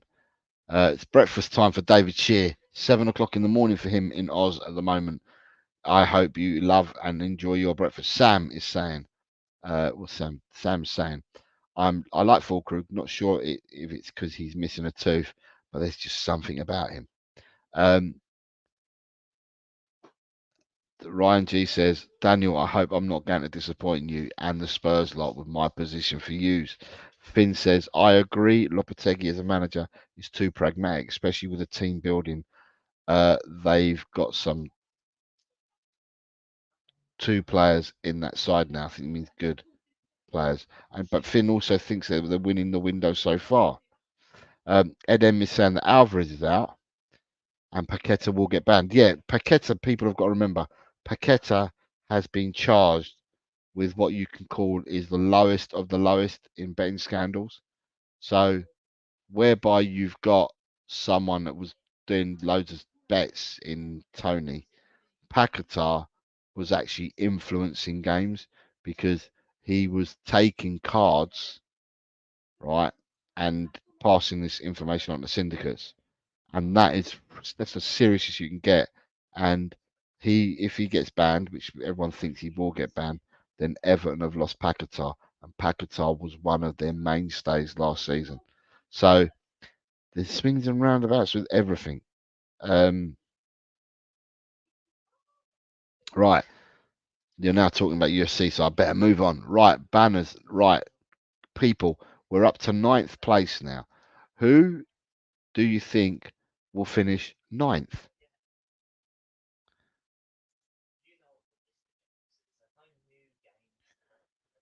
We are on 9th.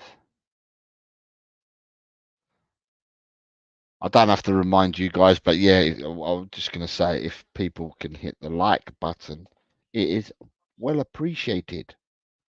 Well appreciated. Right, so for 9th at the moment, we have Graham says 9th for Chelsea. They will be a mess. Grant says 9th for Chelsea as well. Sam says gonna hit the hay, but we'll predict Spurs as 5th and the Europa. Big up, Jose. Sam, thank you very much for being here, mate. Take care. God bless and good night. Rest well, my friend. Rest well. Ryan G's going 9th Chelsea. Just a harmless potato says some Spurs fans love the narrative of us signing 8 mediocre players and would rather have us signing 3 quality players. Well, we did that this summer, and now some are hyping up West Ham. Lee is going for Chelsea to finish 9th, and he says because they're another joke. Finn is 9th with Chelsea as well. Just a harmless potato saying 9th West Ham. Edem is 9th for Chelsea. Defence awful and don't rate Maresca. Finn says they've got a decent, but again, can Maresca get the best out of the team? Paul G is going Chelsea. Side Dancer says Nottingham Forest. Side's got Nottingham Forest as high as that. And then we've got Angus has joined us. Good evening, Angus, mate. I hope you are well. Yeah, there you go. Angus, I hope you're well, sir. David Shear says 9th will go to Wolves. Right, that could well be everyone saying it. Now, my 9th place, I've gone for evening, Ronnie. Hello, mate. I hope you're well.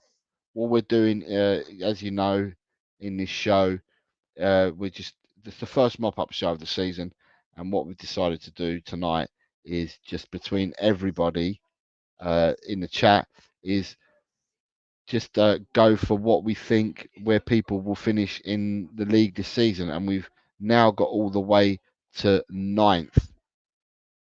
So in 9th place, where will people finish? A majority of people have said Chelsea. There's some saying Wolves. So yeah. Angus says I'm good, but the bloody sweating in this heat and humidity. You've got Leo saying yo Jose, how's it going, my bro? Late one for you, I see. Leo, it's still your birthday. It's still your birthday. Ronnie says 9th will be West Ham. Grant says if you don't have Chelsea 9th, you will riot. Angus, you're in Spain. Whereabouts in Spain are you, Angus? Are you on holiday? And if you are, whereabouts are you in Spain? I'm from Spain, Angus. Right, so we're on. Are we 9th? Yeah. So for 9th, Alicante. So you're in the south. The south. Sorry, you're on the southeast or east coast, southeast Alicante. Is that where you live? Do you speak Spanish then, Angus? I speak Spanish fully. Right, 9th. You've lived there for 10 years. Fair play to you, mate. Fair play. I'm from Galicia, so I'm from the northwest. I'm from the other side above Portugal. In 9th place, I have put Crystal Palace. And the reason why I have Crystal Palace in 9th place, and as I said, I did this on a Chelsea channel yesterday, so I've kept what I did. Although, for some of you that have just joined, I've kept to what I did yesterday and this Chelsea channel, but moves in the market have been made since I did the show yesterday, both yesterday evening and today. But I'm going to keep what I did yesterday. Right, so I've gone for Palace in 9th. My reasoning for having Palace 9th is that, again, there's a manager involved.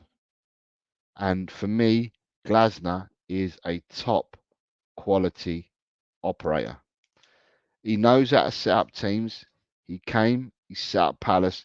Palace in the second half of the season, when he came in, absolutely revolutionised.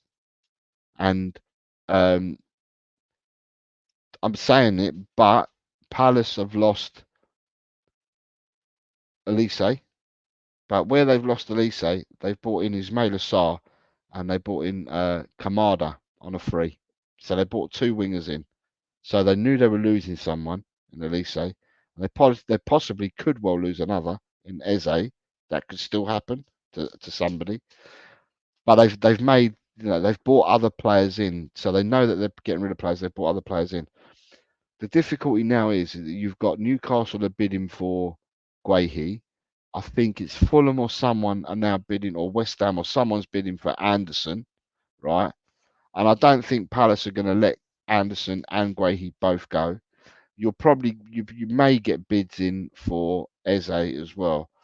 But I have a feeling that with Glasner can work with people, sorry, with younger players. So if they've got people coming through, or Glasner would know the market from being out in Germany, and if they've got shortfall in any area, I think that Crystal Palace will buck it and bring players in. Crystal Palace won't have problems with money. They don't have to sell people. They're not forced to sell players. But if they do sell, they make a tidy profit and they will reinvest. But me, the reason why I'm going for Palace, again, it's the manager thing. Like I said with a few other teams as well. For me, it's the manager thing. I think that he sets up absolutely brilliant. A bit like I said about Gary O'Neill, about Iraola at Bournemouth. Some of these teams I've put in the certain positions because of the managers they have, because they know how to set up. Dyche, where I've put Everton. The reason why I've put these people in certain positions is because of the managers. So that's my reason for putting Crystal Palace ninth. And to that, we have got Grant is saying Chelsea with one new player is going to finish above Palace. The other thing I did say yesterday, and I'm going to say this again, the selections that we all make, and this includes yourselves because you guys are making selections as well. You could put all the names in a tombola and bring them out one by one. And some of these teams, 10th to 4th, let's say, or 10th to 5th, they could finish in any order. They could, because we're all going to have, in our top 10, we're going to have much of the same teams in our top 10, or near enough much of the same teams. And at the end of the day, how they finish, you could either pick them out of a tombola, or you could put all the names into a dryer or a washing machine, and then pick them out one by one. It's going to be all jumbled up, but it'll be the same kind of people that we're looking at in the top 10. So, equally, some people could finish 4th, but they could finish, it could finish anywhere between 4th and 10th. It's just, it depends how things go in the season. And as I said, it's a bit of fun. No one is going to get all these 20 right. Nobody in the world will get all 20 right. So it's just a bit of fun that we're having. You've got, right, so I think Palace might lose a couple of big more players. David says South Africans are rough, Ryan. Tough Ryan, worked with a few underground. Angus says that he believes Eze to Man City is very possible. Edem says they're a very good side, Palace.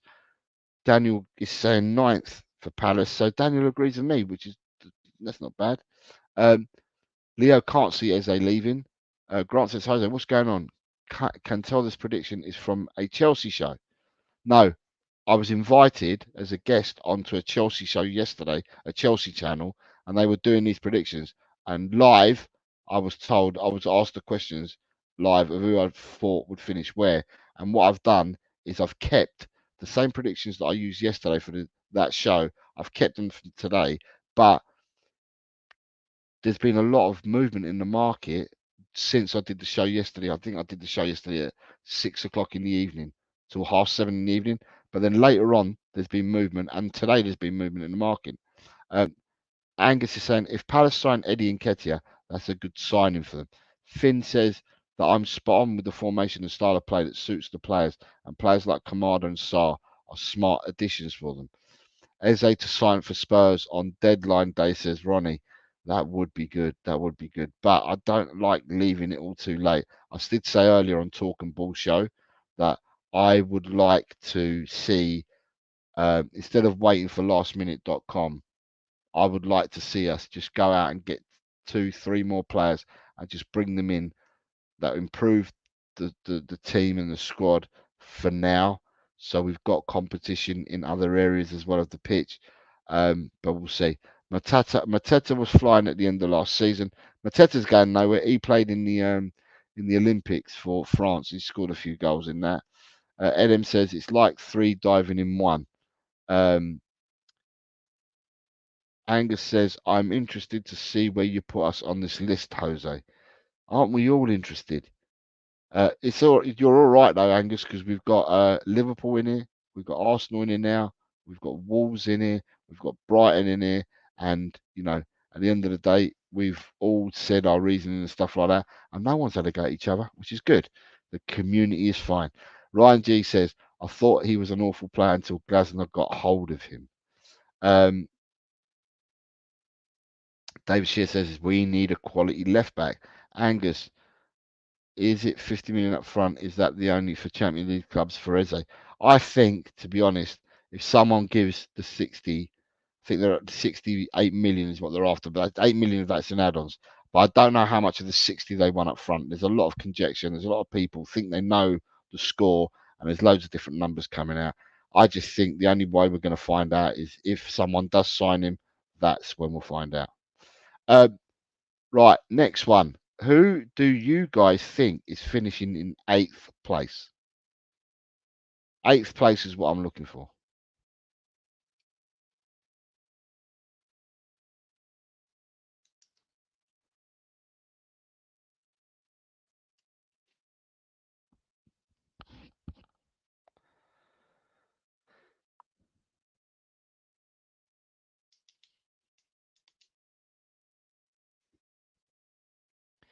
Oh, we've got it coming in thick and fast for 8th place here.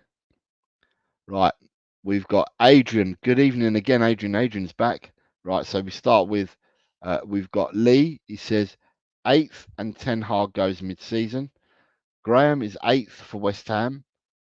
Adrian is saying 8th is Aston Villa. Ronnie is going 8th for Chelsea. Angus, I think, is saying 8th will be Brighton. Paul G is going 8th will be Newcastle. Just a harmless potato says 8th will be Chelsea. Grant Packham says 8th will be West Ham.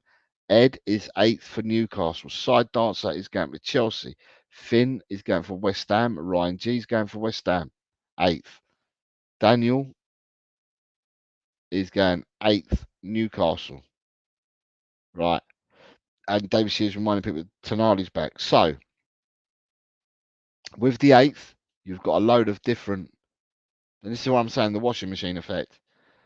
Anyone, I'd say anyone in the bottom 6 that you pick from 20th to 17th or whatever, or 20th to 16th or whatever, you can put them in a spin cycle and it'll be one of them 6. It'll be 3 of them 6 that go down. And it's like I say, mid-table, there'll be, the next 6 places above that will be a washing machine cycle again. And the same will happen for the top 8. It'll be a washing machine cycle. Well, say the top 8, I'll say from 10th to probably 5th or even 4th will be a washing machine cycle. And then you've got the top 3 or 4 that will be most on people's lips, I would have thought. And that can be a washing machine cycle again. So just a harmless potato says, between Chelsea and Villa, in my opinion, Villa will have to cope with Champions League football like Newcastle last season. But I think Chelsea was just a mess. Angus says, I think West Ham will be higher. 6th is possible for them. We haven't got to 6th yet, Angus, but we will wait and see. Right, for 8th, Jose, yesterday I went for Aston Villa to finish 8th. And my reasoning behind what I said yesterday was that for me, like just Harmless Potatoes said, I did talk about the fact that Newcastle struggled with a thin team and a thin squad to play in the European Champions League as well as play in the Premier League and then fend in the Carabao Cup and in the FA Cup. Aston Villa,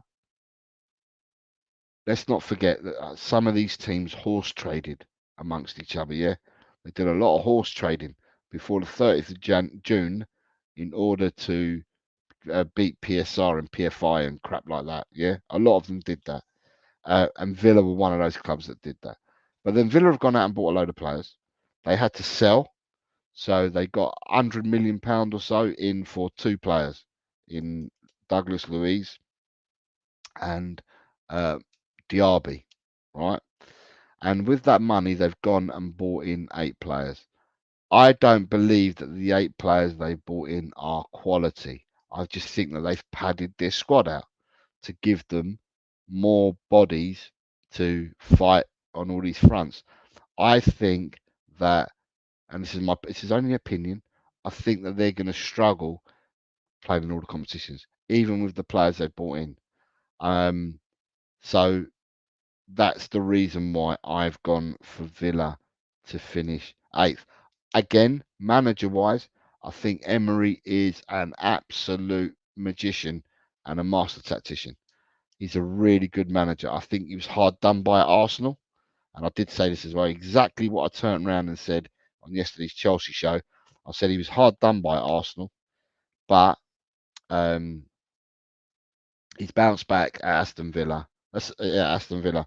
And I think manager-wise, they've got a really good manager there. Just I think, and I know he knows his way around the Europa League and stuff like that, but the Champions League's a different kettle of fish. There's a new format. They're going to be playing more games than that. But I just don't think. I think they've lost. They've lost the 2 players that they've lost. Now I didn't rate Diaby, and I'm going to be honest. I didn't rate Diaby. People do, and people do rate Diaby. I don't rate Diaby, but people do, and it's all about opinions. But Luiz was a good player for them, and if I look at the players they've brought in, they haven't replaced Luiz and they haven't replaced Diaby. So the players that they've brought in are not to the caliber that them 2 players that they've let go. So in fact, all they've done is they've padded out the squad, but I don't think they've improved the squad, if that makes sense. They haven't improved their first team or their squad, but they've padded out the squad. So that's the reason why I went for Villa for 8th.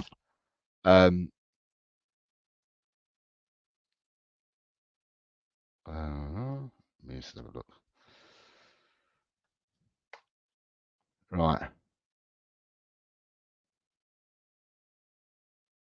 Right. So next we've got, who do you guys think, right? Your opinions on who finishes 7th.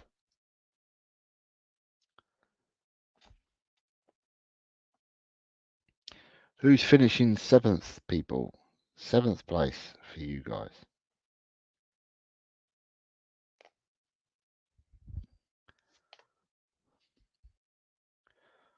Ooh, so 7th we got Adrian coming in with Newcastle. Lee is Brighton. Graham is saying United. Angus is saying West Ham. Ronnie saying Aston Villa. Just a Harmless Potato says Aston Villa. Grant says Aston Villa. Sai is going Man United. Finn says Spurs. Ed M says Man United. Paul G says Villa. David Shear is going for Villa. Daniel Coys is going for West Ham. And Ryan G is going for Aston Villa. This is what I'm talking about. This is where I'm saying that you have the washing machine effect or the tombola. You could put these names all in and bring them out, and you'll have people that finish, or we'll all have a different reason for people finishing between 10th and 4th or whatever. And it could be a matter of points, and I'm not talking about loads and loads of points difference between 10th and 4th. That's how, I believe that the league squashes itself this year. I think that you won't have runaway people. I think it'd be a lot closer. Whoever finishes in what positions, I just think it'd be a lot closer points wise. But that's what you've gone for. So again, there's a fair spread of teams that you've gone for there, people. My team that I had to finish 7th, that I said yesterday, I went for Newcastle. And my reasons for Newcastle are, I think on their day, their first 11, I think can play and can match up against most teams in the Premiership, their first 11.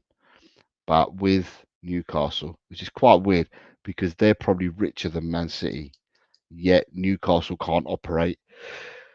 Excuse me, Newcastle can't operate around outside certain boundaries, it appears. And I just think that they've got a really paper-thin squad. Newcastle are another one of these teams that did horse trading. I think they sold that Minte, who's hardly touched the ball, in anger, and they sold him to Brighton for 30 odd million. At the end of the day, there was some silly horse trading going on, and they were one of the teams that had to horse trade in order to get past PFI, PSR rules and stuff. I look at them, they still have Sven Botman is still out injured. They got Jamal Lascelles still out injured. They have Trippier, who I love Trippier, but he's getting on. He's going to be 34 this year, and he's becoming injury prone for Newcastle. You've got the two centre backs that are currently out for Newcastle as well. In left back last year, they kept switching around the left backs. Unfortunately for Newcastle, they did a deal with Chelsea on the young player Hall, and it was an obligation to buy. He was hardly used last season, and now they've had obligated to buy him, so they've bought him.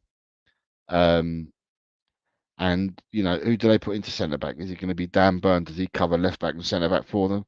Midfield, yeah, they get Tonali back, but Tonali hasn't played football for 10 months. What's he going to be like when he comes back? If they lose Tonali and they lose Guimaraes, I think someone said that Guimaraes was injured. I'm not sure though. But if they lose some of these midfielders, then who have they got to come in? Then up front, Isak, I think, is a superb striker. But then you've got Isak, you've got Gordon that plays there. But you've got Harvey Barnes as well. But then after that, they're very limited in what they've got. And there's rumours that they're going to lose Almiron. He's going back to America. I think Charlotte keep bidding for him, and that he's going back to America. I just think that Newcastle are paper thin. And as I said, this is all conjecture, but if Newcastle, I just believe that Newcastle, their first 11, can give most teams in the Premiership a game. But I just think this squad's really paper thin.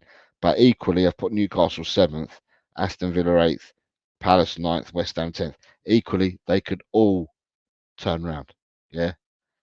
So, at the end of the day, I've gone for Newcastle. Right. You're saying, yeah, so Rodney's going with Chelsea. No, Grant, Kōbe is a slang, Aussie slang for mate. And David calls everybody Kōbe. So we all are cobbers to David Shear. Saying that, we are now up to who do people believe will finish 6th in the Premiership this season? And at the moment, you've got a few people coming in.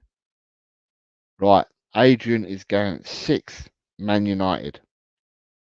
Lee is going 6th, Villa. Angus is going 6th, Tottenham. Ronnie is going 6th, Man U. David Shear says Liverpool. Grant says Newcastle. Sai, Villa. Finn, Villa. Ed, Villa.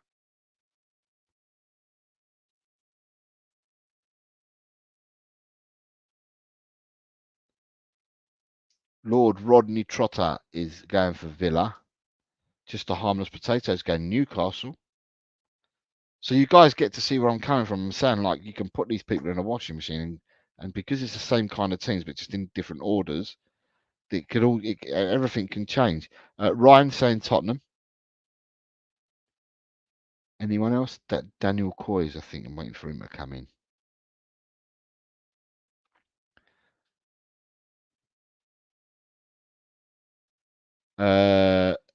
Paul G says Man United, 6th. So you can kind of see that there's a spread of teams there that people are going for 6th. And there'll be a spread for 7th. There'll be a spread for 8th, 9th. Right. Daniel was saying Villa for 6th. Right. For 6th place, I've put in Chelsea. On a Chelsea channel I was on yesterday. I was on a Chelsea channel when I did all this yesterday. And I said 6th for Chelsea. And my reasoning behind it is, and I said it to the channel host, who's obviously a Chelsea channel. I said it to the host because he was talking to me before the stream started, and I was giving him my verdict on Chelsea, and then we did the predictions, and I had to give it again. So the reason why I've gone for Chelsea to finish 6th is Chelsea, for me, have got 43 players in their first team squad. 9 of them are goalkeepers. Everybody has said this already. Chelsea are an absolute mess at the moment, and it needs sorting out. Now, you've got players like, so you've got Reece James, who's their first choice right back, continuously injured. You've got Chilwell, who was favoured over Cucurella last season, but continuously injured. They've got Levi Colville, who had an injury hit season last year. They've got probably one of the better defenders in Wesley Fofana, injury prone as well. So I'm looking at their back four and I'm saying to myself, they've got other players that can play there, but you know, they are error prone, some of the defenders they've got, and some of their better defenders are injured a lot, right?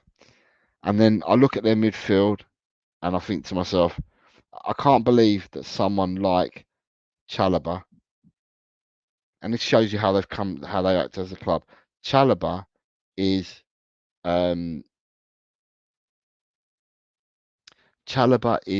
marginalised and being made to play with the kids because they want to get rid of him. And if anything, Chalobah was probably their best defender last year. And then I look at their midfield and what they've done to Conor Gallagher. Love him or loathe him, Colin Gallagher was the best player for Chelsea last season. The only time that Cole Palmer came to light in the second half of last season, but the person who was the mainstay with Chelsea for the whole of the season was Conor Gallagher. He played 37 times out of 38 games for Chelsea, Conor Gallagher. And when they played with their midfield three of Caicedo, Fernandes, and Gallagher, the person who did the best out of them three was, and the common stay was, Gallagher. Enzo Fernandez, Chelsea spent a lot of money on this player, and I wondered why they spent the money.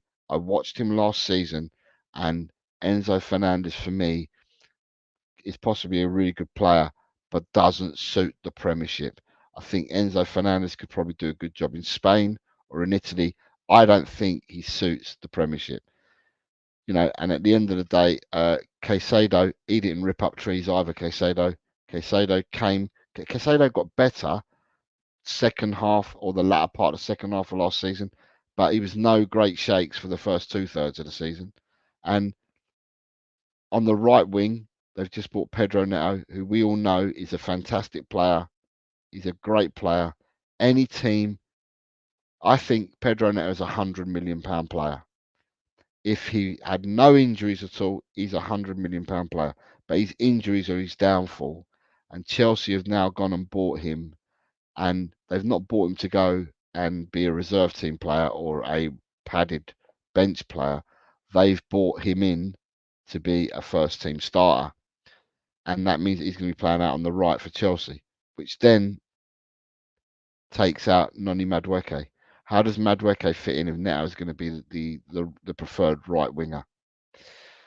Also, Cole Palmer. Cole Palmer plays from the right for Chelsea, and then he ended up playing through the middle because they had no one to play there.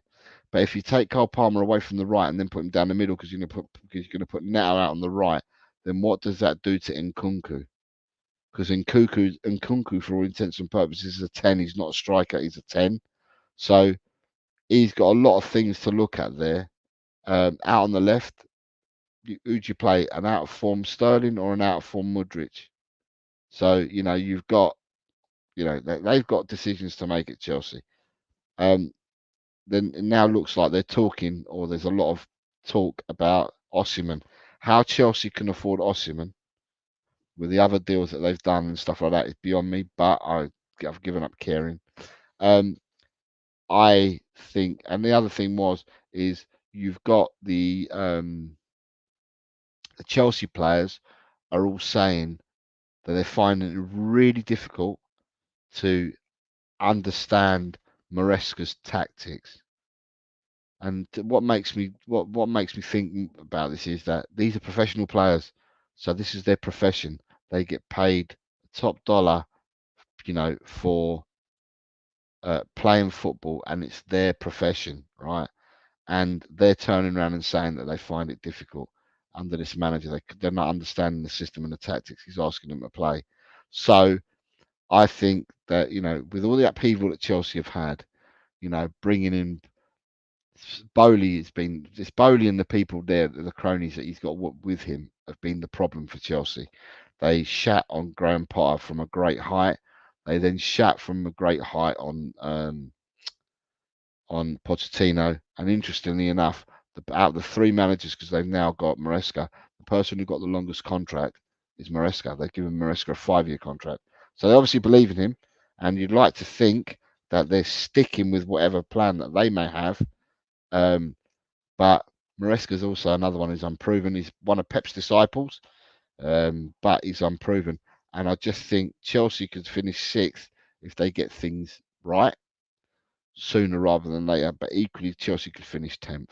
And like I said, I think it's the washing machine effect from the teams at 10th to 4th or whatever. They could all finish in a bunch and not that great amount of points separating them all, and they could all finish in any kind of order. So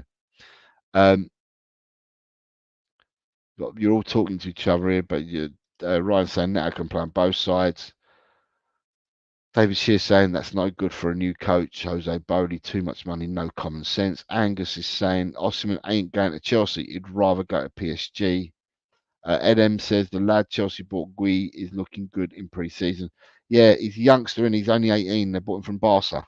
I don't know. I mean, it's quite funny because you've got people that play at young ages. And if you look at worldwide football, all the youngsters that have been given an opportunity to play, none of them are in the striker position, are they? You've got even Barcelona's academy players that are playing. So you look at Barca, they've got Baldi's a left back, they've got Pau Kabasi centre back, they've got Fermin Lopez plays in midfield, you've got Gavi, you've got Pedri, you've got Yamin Lamau, who's a wide player. You've got Jude Bellingham, who's a central midfielder, attacking midfielder. You can go through all the list of all the youngsters that are really good, but none of them seem to be strikers.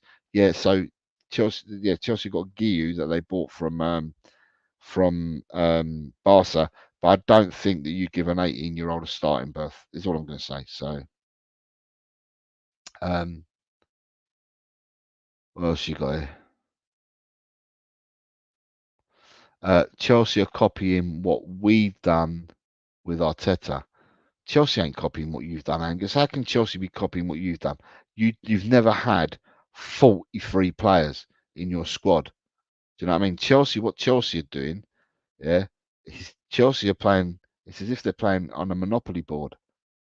Buy, sell, buy, sell. It's like trading stocks. It's buy, sell, buy, sell. But the only thing is they're not selling enough. They just keep buying all the time.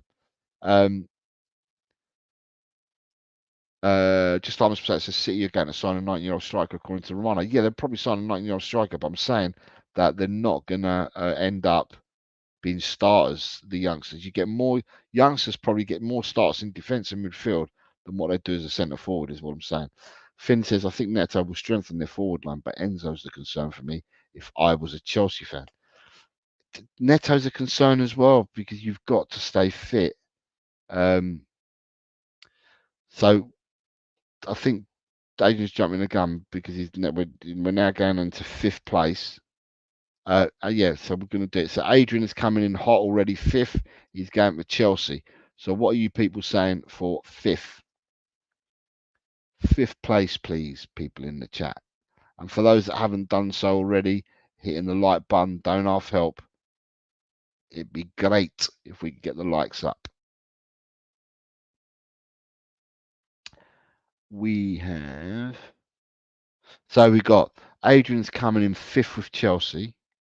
You have Ronnie's 5th with Newcastle. Lee, 5th Newcastle.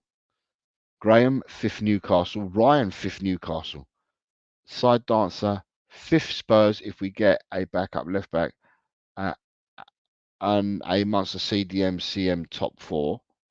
Just a harmless potatoes going 5th for Man United. Grant says 5th Man United. David Shears going for Newcastle. Lord Rodney Trotter is going for West Ham. Finn says Newcastle. Ed M says 5th Spurs and a UEFA Cup beating United in the final. So this is who made was it you, Ed, as well, that made a prediction of FA Cup to Crystal Palace and what position they'd finish in the league? So Edem's coming in with a double salvo. Right. So in 5th place, who did I go for? There's a couple of, I think Daniel Coys hasn't answered yet. Right. And you can answer in a minute. In 5th place, on the show yesterday, I went for Man United to finish 5th. My reasoning say you. Why did Jose go for 5th Man United? I think Man United, attacking wise, have got a decent team going forward. Where I think Man United's downfall is their defence. Last year, we saw teams cutting Man United like a knife through butter, right through the middle of their park, through their midfield. We did it to them when we beat them 2-0 at White Lane. The blueprint was given to us by Wolves, who played with them opening game of the season, and Wolves lost 1-0, but Wolves cut through them at will, and it was for poor finishing from Wolves. Otherwise, Wolves would have buried Man United at Old Trafford the opening game last season. For me, with Man United, I think they've got good attackers. I think that something that's happened is, and it's just luck, more luck than judgment. Amad Diallo is coming through. Came through towards the end of last season. Given time to play out on the right-hand side, he has put Anthony to shame, right? And Anthony, Man United were as far as, because they know they can't sell him. They bought him for 85 million. He seems to be like another Endon Bailey, what we had at Tottenham, what Pepe was at Arsenal. Players that they've been purchased for a hell of a lot of money, and are not gonna light up and do anything for them. And I think Ten Hag bought him because he played with him out in Holland and that. He's not Premiership standard, Anthony, and I think Amad Diallo will end up playing in front of him. You're going to have on the left-hand side, they're going to have Garnacho, who I think is a very good young player. And then you've got the boy injured at the moment, Højlund. So with him being injured, I think they'll play with Rashford up top for me. So I think they'll start with Diallo. They'll go Diallo, Garnacho, and Rashford because Højlund is injured. I know that Man United bought Xerxes, but Ten Hag has already come out and said, quite clearly come out and said, Xerxes not ready for the Premiership. So on the one hand, you go and spend 40 million on a player, you've identified a player, you spent 40 million, and then turn around and say, but he ain't ready for the Premiership. It's going to take a while for him to be ready for the Premiership. So it's interesting. Ten Hag's come out with them comments already. And then in the midfield, it's choosing the right midfield. Is it going to be McTominay? Is it Casemiro? Is it Mason Mount? Is it Kōbe Mainoo? You know, who are they going to have playing in their midfield? And then defensively is where I think Man United have got the biggest problems. Oh, excuse me, people. So they've bought Mazraoui and they bought De Ligt, right? And they bought Lenny Yoro. Lenny Yoro's already out till 2025. No confirmed date yet, but 2025. 18-year-old, good prospect. Bought him in, out injured already.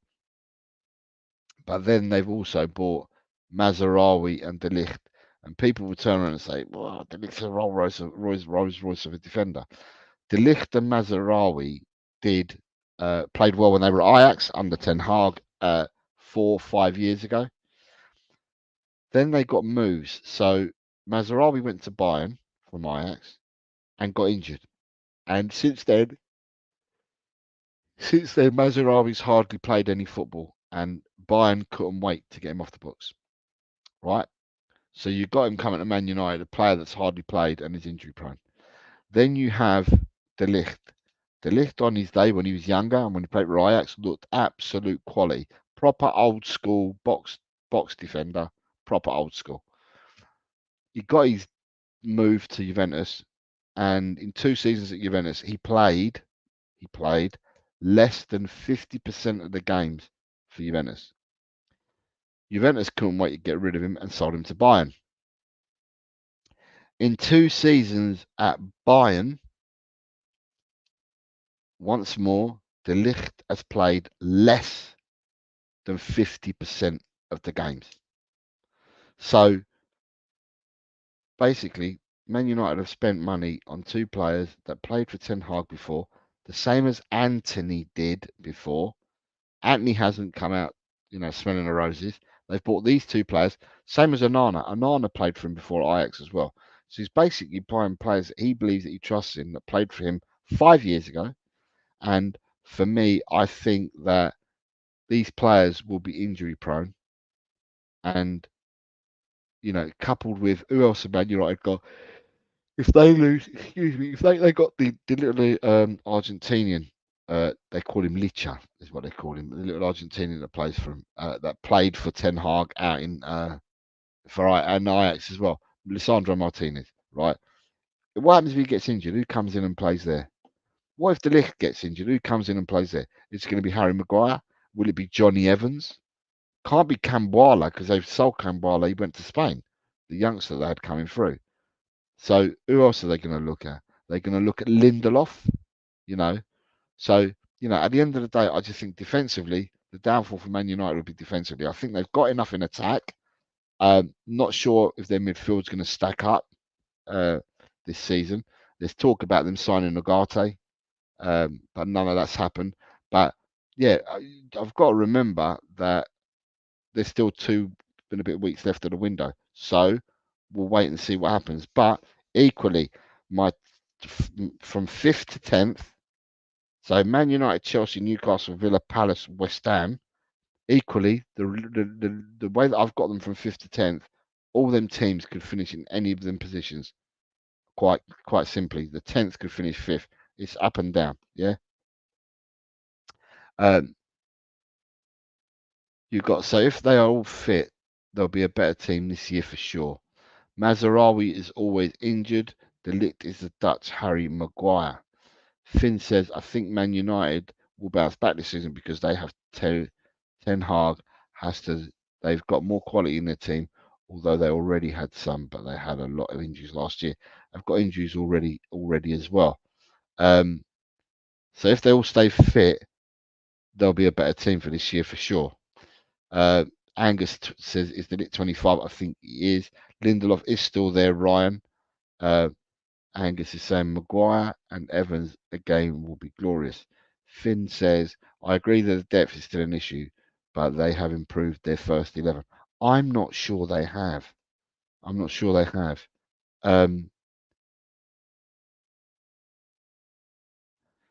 So who's out for 3 months? Who are you saying is out for 3 months? I'm not sure. Yoro's out for definite at least 3 months. Right. So nitty gritty time. People, we're jumping up to who do you say finishes 4th? Who's finishing 4th, people?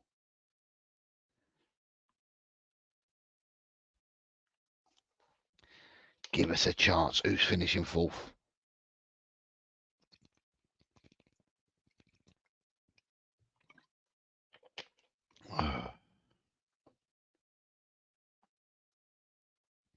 Right, so 4th place at the moment, we've got just a harmless potato says Spurs. Graham is Liverpool.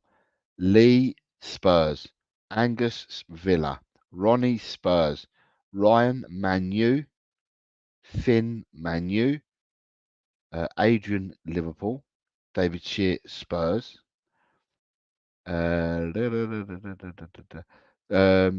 Grant says Spurs.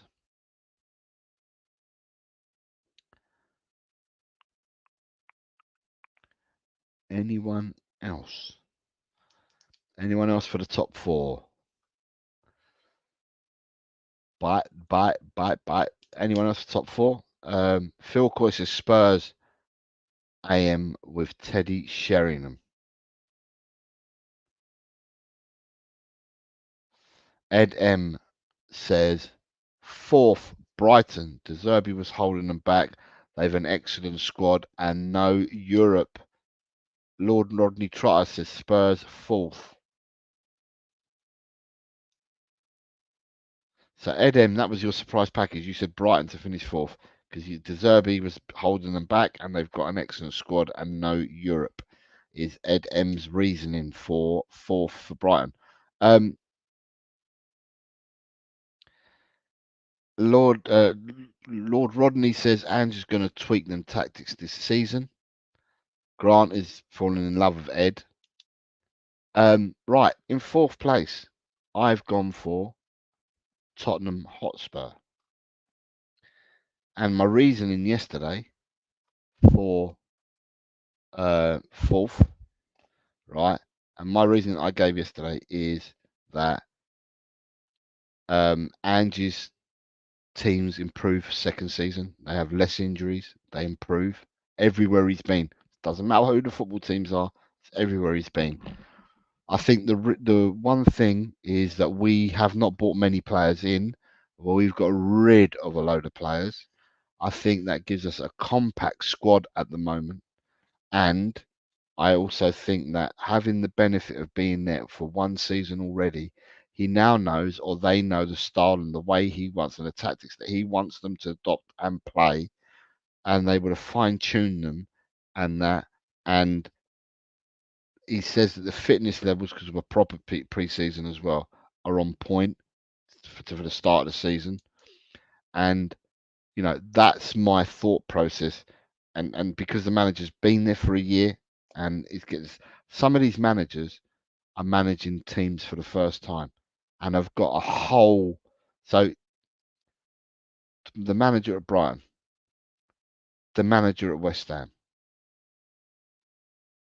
these two managers are coming in wholesale changes and have not had the benefit of having a year under their belts with their team. And that's where I think the advantage is for Ange this year. It remains to be seen. It does remain to be seen what Europe's going to do to Tottenham. That does remain. It's always going to be in the back of my mind. What is Europe going to do to us? Because although I'm saying that we've got a tighter squad and but a smaller squad, right? It appears. I'm still saying, I'm caveating this.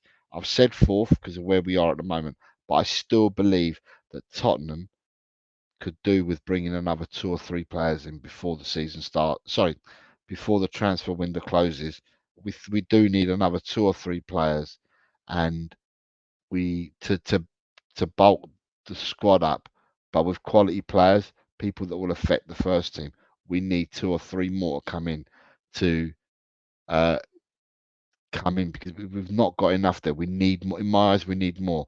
But the fact that Ange's been there for a whole year, all right, is a benefit to us. Lee, I'll ask your question to the Tottenham supporters in a minute. Sorry, let me star it. We'll ask that question in a moment to the Tottenham supporters. So that's the reason why I went for Tottenham. But equally, Tottenham could finish 7th, 6th, 5th, 4th. There's going to be a lot of, as I said, a washing machine effect or the tombola effect, where a lot of these teams, we're all saying much of the same kind of teams now in the top 10. They could finish in any order. But that was the reason I gave on the show yesterday for my choice. Right, 3rd place, people. Who do you think is going to finish 3rd in the league? And Lee, I'm leaving your question to the end, and I'm going to finish the show off with your question.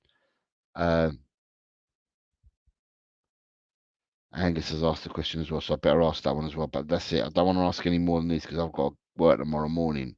Where's Angus's question gone? Right. So, 3rd. So 3rd at the moment, I have, right, Arsenal for Adrian.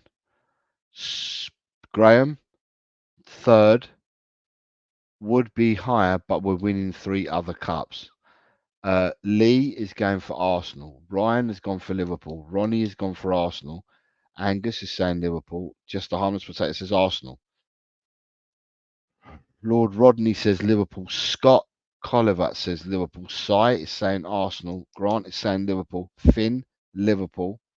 Ed M says Liverpool and they will win the League Cup. Ed M has come in with a treble for us. He's told us what position Palace will win and that they're going to win the FA Cup. He said that Tottenham, what position they're coming in, and that they will win the Europa. He's coming with Liverpool finishing third and that they will win the League Cup. So we're getting trebles here.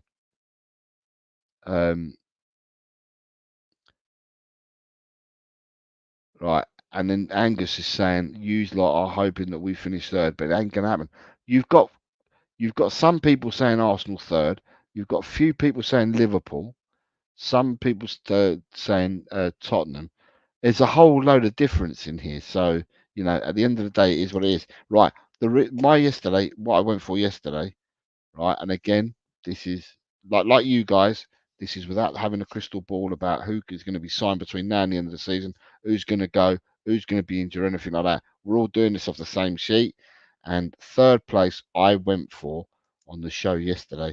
I said Liverpool third, and my reasoning is Liverpool haven't strengthened at all, right? But by the same token, I don't feel that Liverpool needed to strengthen. I just think that Liverpool picked up some injuries last season. I think what's his name? Arne Slot. And this is what I'm going to say, this is another manager effect. I rate Arne Slot. I think his talent ID and his coaching, he makes players better. And he plays different systems and he plays different to every team, right? Every team that he plays against, he plays different tactics, but he plays good football. He's a very, very, very, very good talent ID spotter as well. So he knows players, and I think he's inherited a really good squad. When you have managers that take over at new clubs, normally they take over because the squad is in decline and has to be refreshed. The manager normally tends to have gone, so you want to bring your own players in and that. But Liverpool have kind of freshened their team up, haven't they? They've freshened their team up with all their midfielders last year. They've then got front. They got Jota. They got Salah. They got Nunez. They've got the other boy as well that plays up there as well. Who is it? Who was I going to say? Diaz. They've got Diaz. In the midfield, they've got midfielders. They've got loads of defenders. I think they've got some good young players coming through. Connor Bradley, Gerald Kwanzaa. They got, the boy Batatic who can play midfield. They've got, there's a decent squad. It's not often that you take over a team and have a good squad. I think Liverpool have a good squad. Gakpo is one I've forgotten. They've got, the midfielders. They've got Gravenberch. They've got Endo. They've got Slobberslide. They've got Harvey Elliott. It's not often that you take over a team that's got a good squad. And I think they've got a decent squad.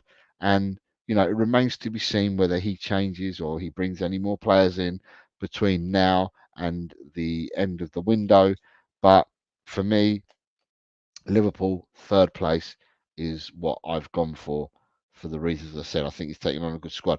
But I do think he is a good manager as well. I think he's a very good manager. He's a very good coach. And he's got really excellent talent ID. And he coaches people to become better players, which for me is no. We went for him, or we were interested in Arne Slot last season. And there was a reason for it that we were interested in him last season. So, I think he'll do well at Liverpool. It's going to be a transition for them. It all depends how the old hands like Van Dijk, how does he hold up? Robertson, is he going to stay injury free? But then that's like anyone can get injuries. I just think, as I said, my reasoning is I think he's taken on a good squad, but we'll have to wait and see. Right, brings us to second place. Who's coming second in the Premiership? Finn says, "Gotta go, Jose. Great show as always. Night, everyone." Finn, thank you very much for being here. Come whenever you want to this show. People are respectful here. People are wishing you all the best, and it's good to come here and let things off your chest and have a chat with other people that are like-minded. Yeah. So God bless you and good luck, Finn. Thank you for being here, mate. Ed M says they need to sort out contract situation with Trent, Van Dijk, Salah. That will dictate what they do in the market. For me personally, Ed, I don't think Salah stays, and I don't think Van Dijk stays. I think they both go. The only player that they've got a chance of keeping would be Trent, in my eyes, out of them three. I think the other two are definitely going. But if that if money talks, then because I think Connor Bradley's a decent player, so they may have found someone. Obviously, he's got years to learn the game, but he's a good up and coming youngster.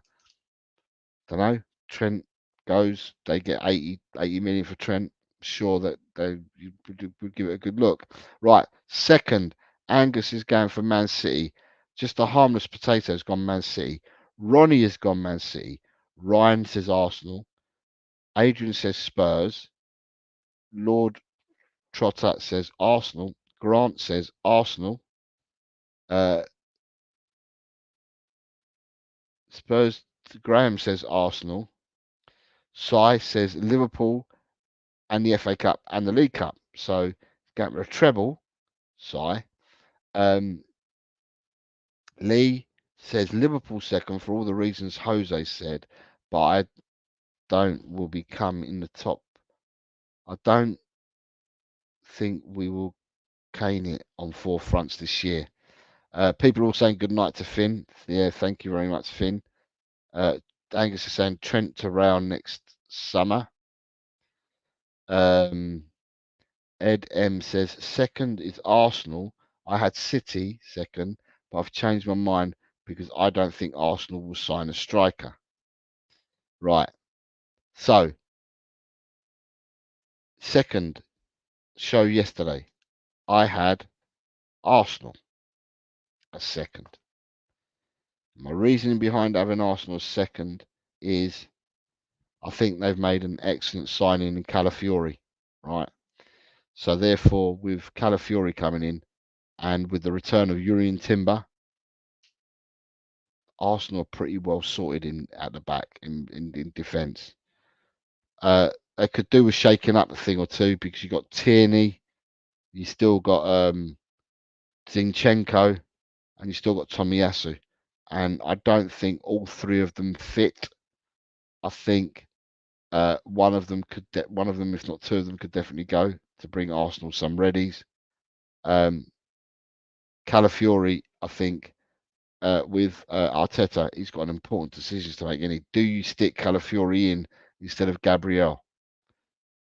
Because Calafiori he's a Rolls Royce of a defender. We've not seen him in the Premiership, but from what I've seen from him in Italy, and what I've seen him when he played for the national team, he looks like a Rolls Royce of a defender. Equally adept coming out with the ball and stuff like that, carrying the ball. He can get up in the air. He can put a tackle in, and he's got a cultured left foot. So I think Calafiori is an absolutely magnificent player. But the thing is, Angus, you're saying that he's going to play left back. Well, where do you fit Urian Timber in? Because I thought to myself that, and I said this yesterday, I think White has got the right back position sewn up. I don't think Tomiyasu comes anywhere near White. I think Tierney and Zinchenko are awful, to be honest. I don't think they're at a level that Arsenal would want. And therefore, for me, Urian Timber probably ends up getting the game at left back. Right, in midfield, you've got an aging and tiring Jorginho in midfield.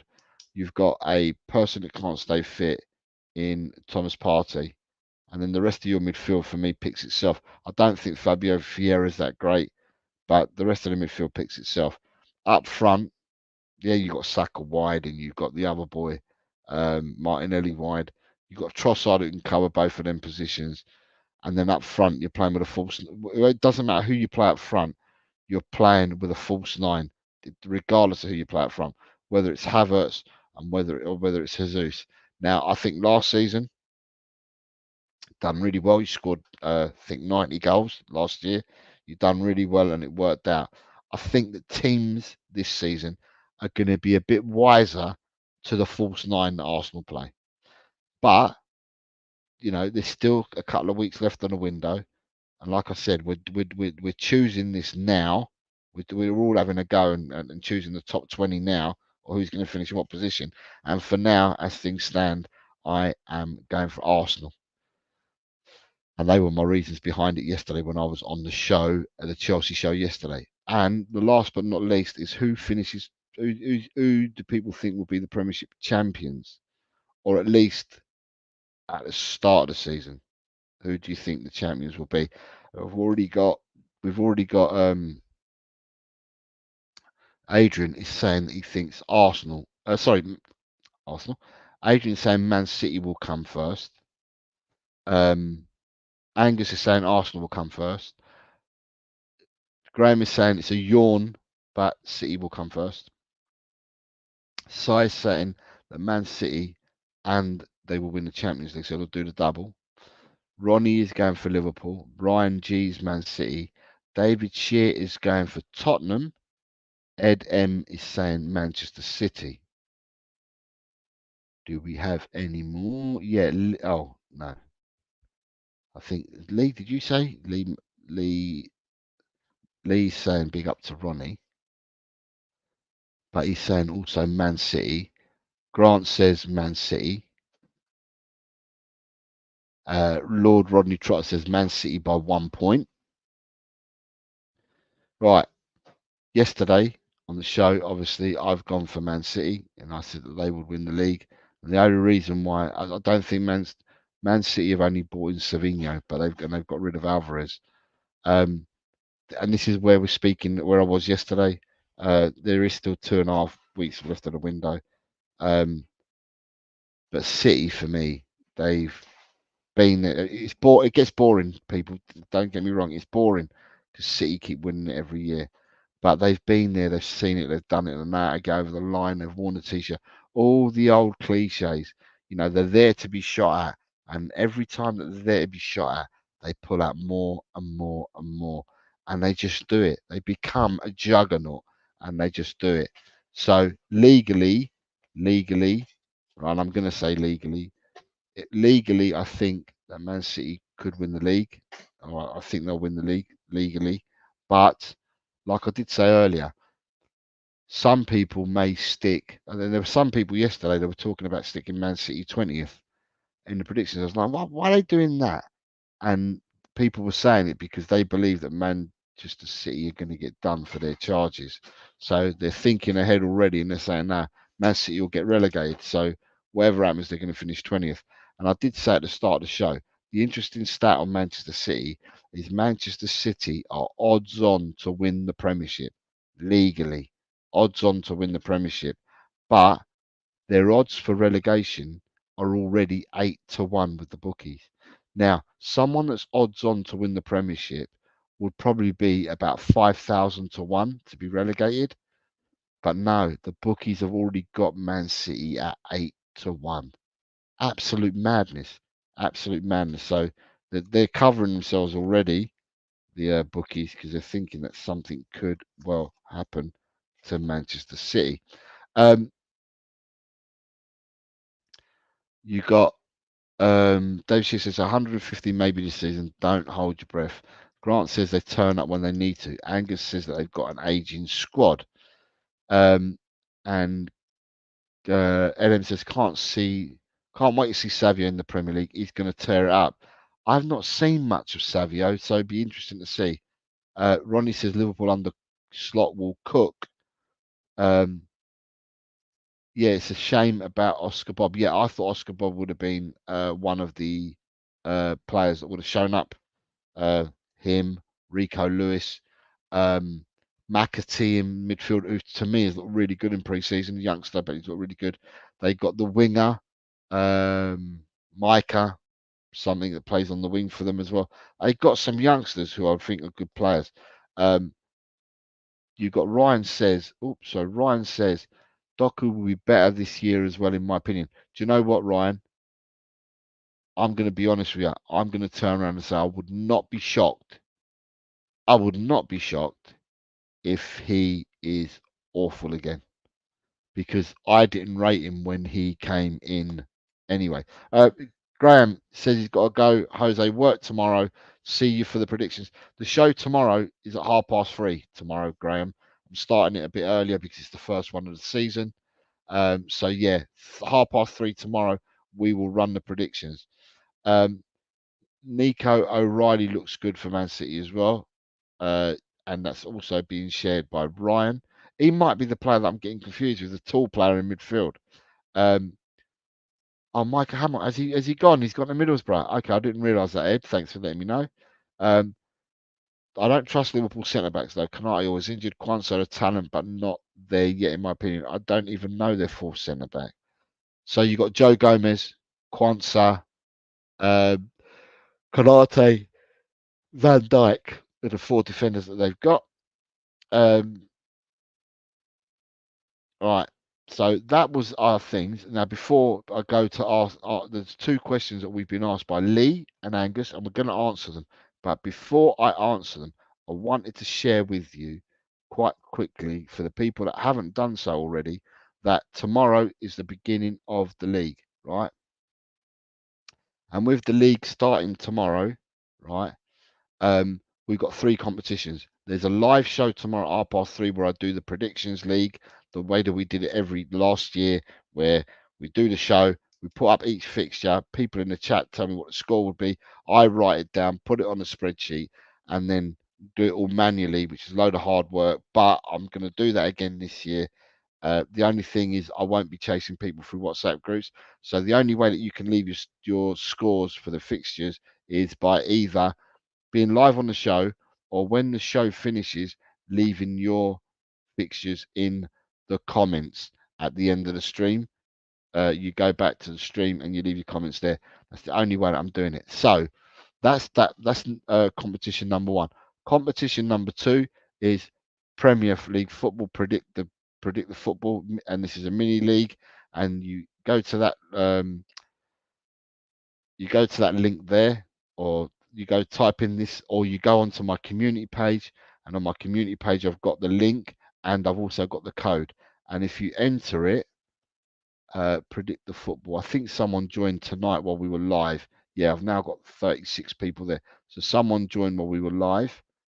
Yeah. And so what it does is you enter it and it looks like this. So predict the football looks like this. So this is the league that we've got. And the person who joined tonight was Quez Ali, number 27. Quez Ali joined tonight. So we've got 36 people in the league at the moment.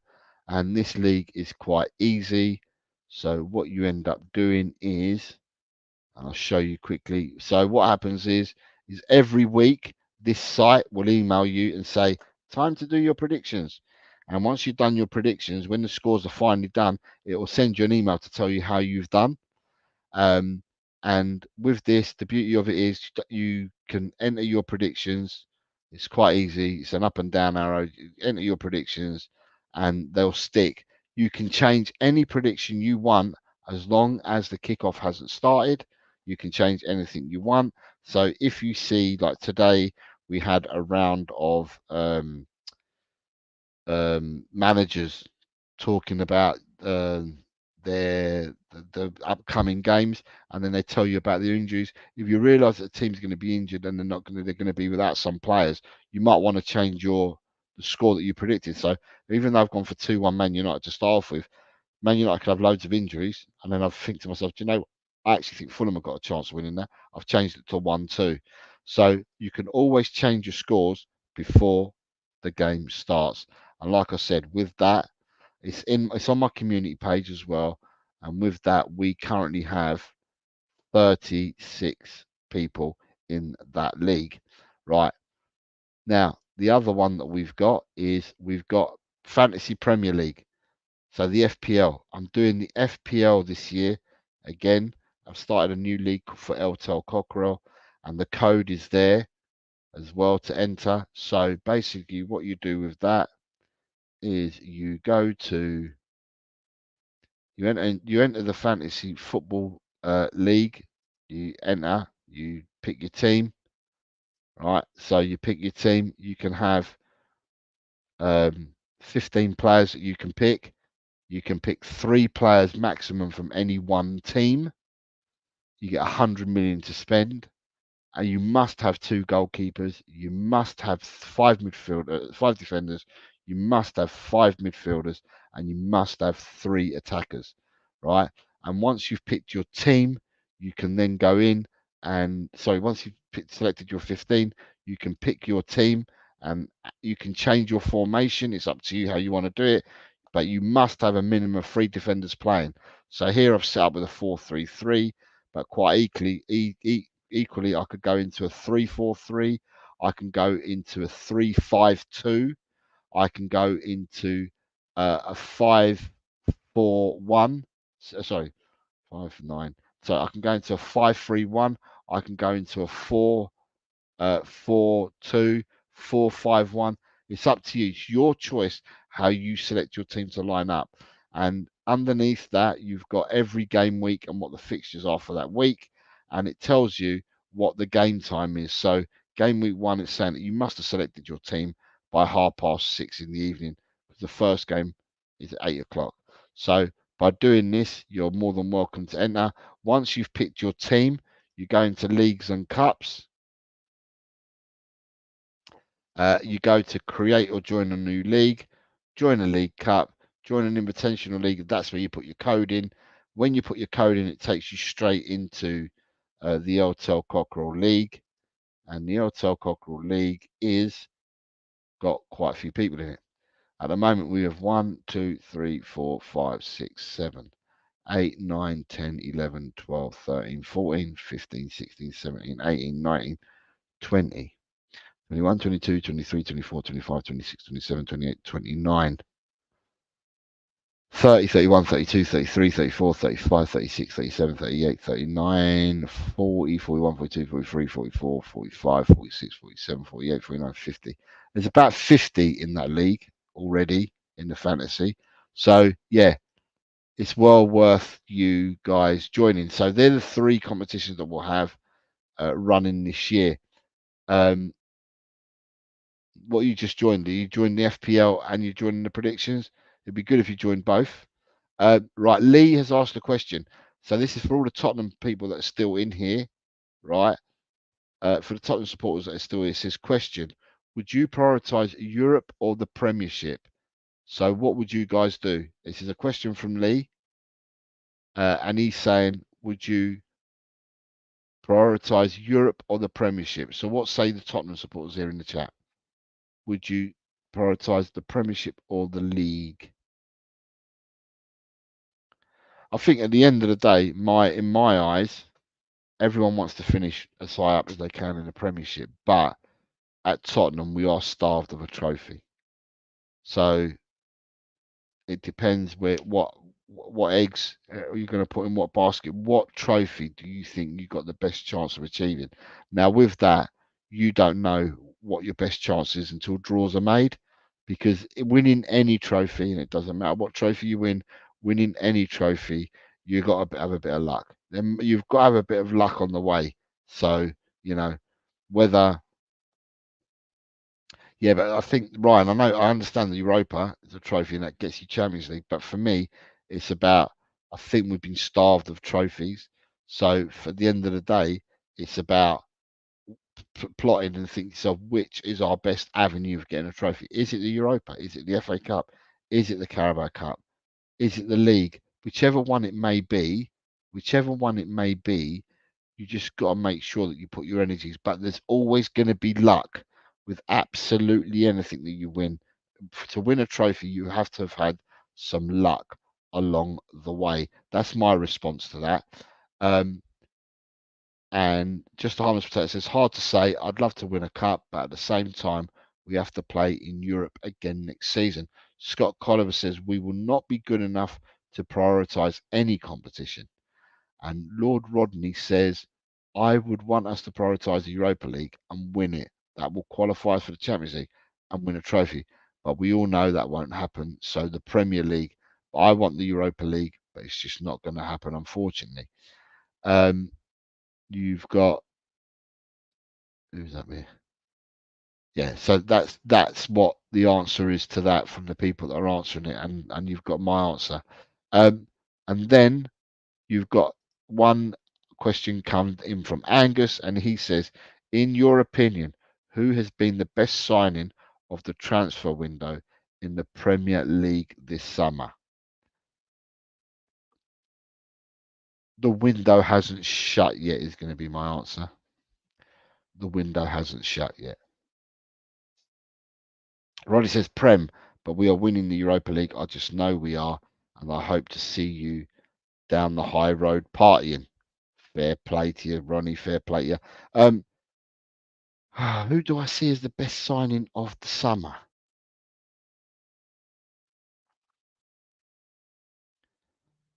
Terms of quality or terms of someone that's going to affect the result or affect an outcome? You know, it depends. It's a hard one to answer. You're asking me, but it's the context. I need to do context, you know, and the context would be if you ask me a question that's a bit more quantifiable, because for me, the best signing of the transfer window is that someone that's going to provide an outcome. And that's what I'd be looking at. So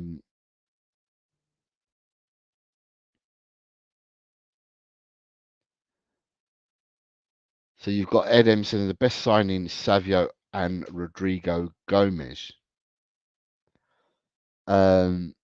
Just a harmless potato says best signing Solanke. Angus, you're going for Calafiori. He's made you more solid. Ryan says I'm going to go Savio. Like Ed said, I think he's going to tear up. Do you know? I'm going to have to watch Savio then because I haven't seen Savio play. I don't know nothing about Savio. What league did he come from? Has he come from a league where he was tearing it up there already? Who did he play for? You know, I don't know because I've not seen Savio, so I'm not going to lie. I'm not going to turn around and say anything to no one because I don't know enough about Savio. But in saying that, let me just check out Savio. Just want to see what he's worth in and where they've got him in this bloody fantasy football malarkey. Right, where does Savio play? Shit, Savio plays as a midfielder apparently. He came from Girona, right? Okay, he came from Girona. What did he do at that left foot? Right, Savio. If he's a left-footed player, are you going to tell me? Did he play left wing? Is what I need to understand. Did he play left wing? I'm asking you guys. I've never seen him play. Grant says Minte for Brighton is the signing of summer, but in general, Evan Nilsson to Bournemouth is quite impressive. Who has seen Minte play?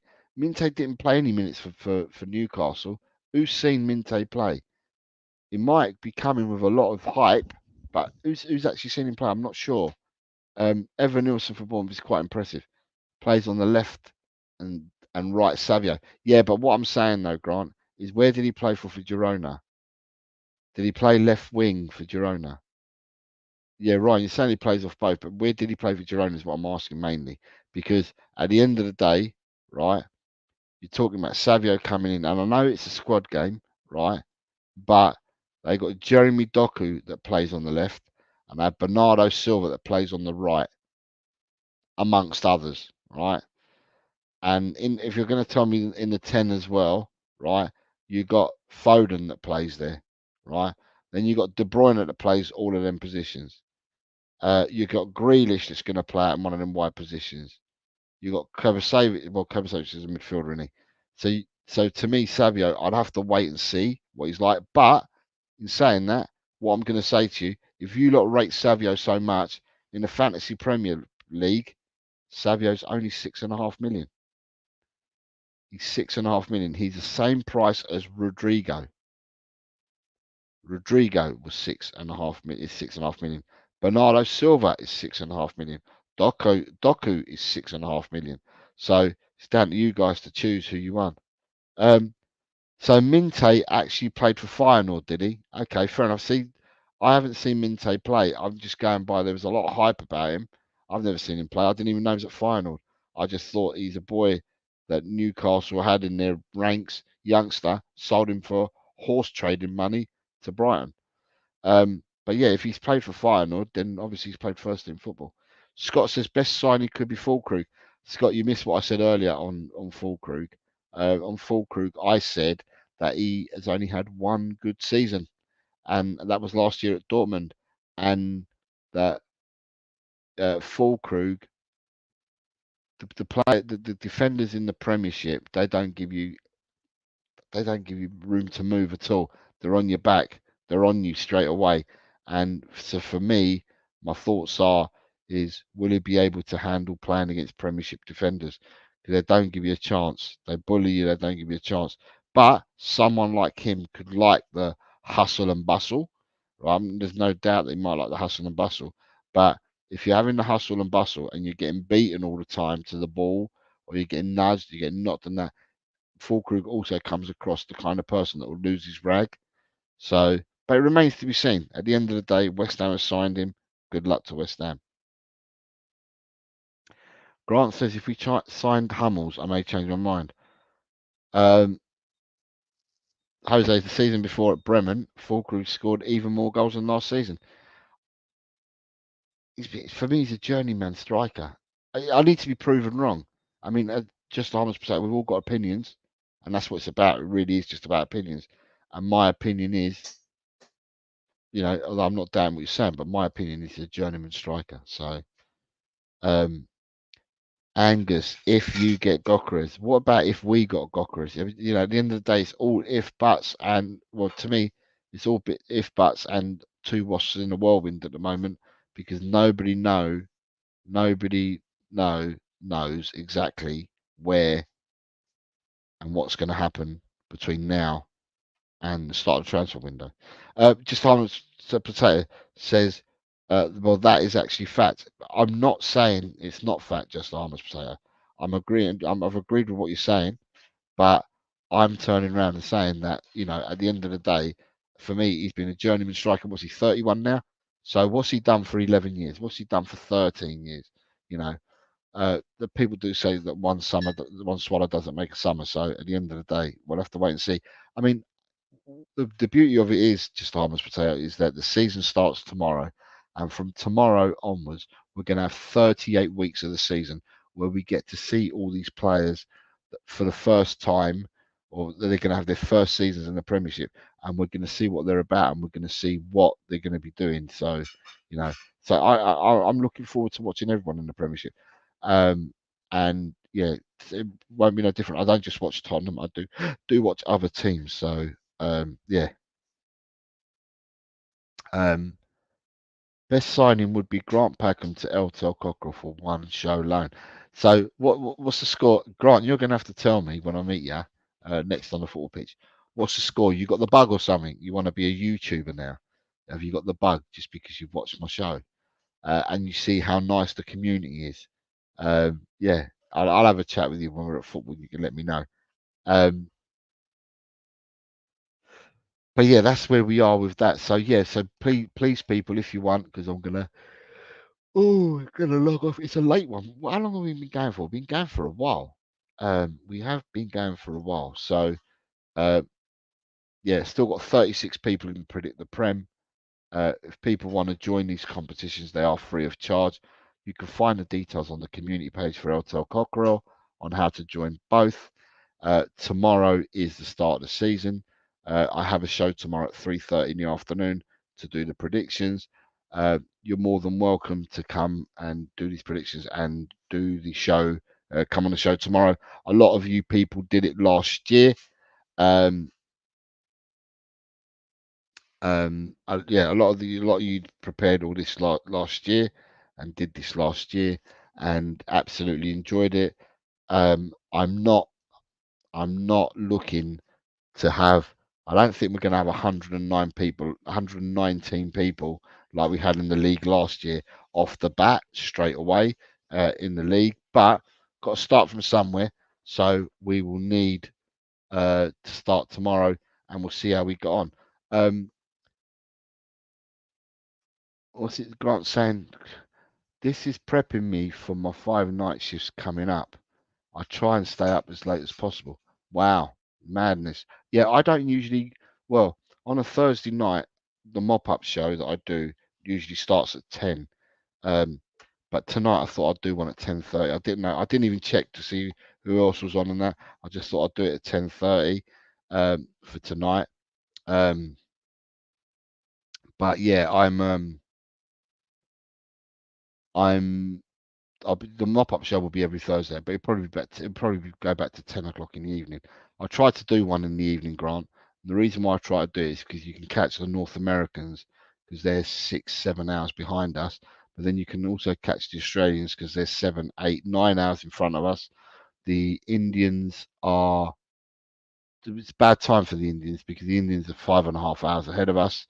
And obviously you can catch the Europeans at that time of night. So at the end of the day, you should try and catch everyone, because the only way to catch everyone is to either do one in the morning about 10, 11 o'clock in the morning, because you catch people at that time all throughout the world, or doing one in the end at night time, because you catch people all throughout the world.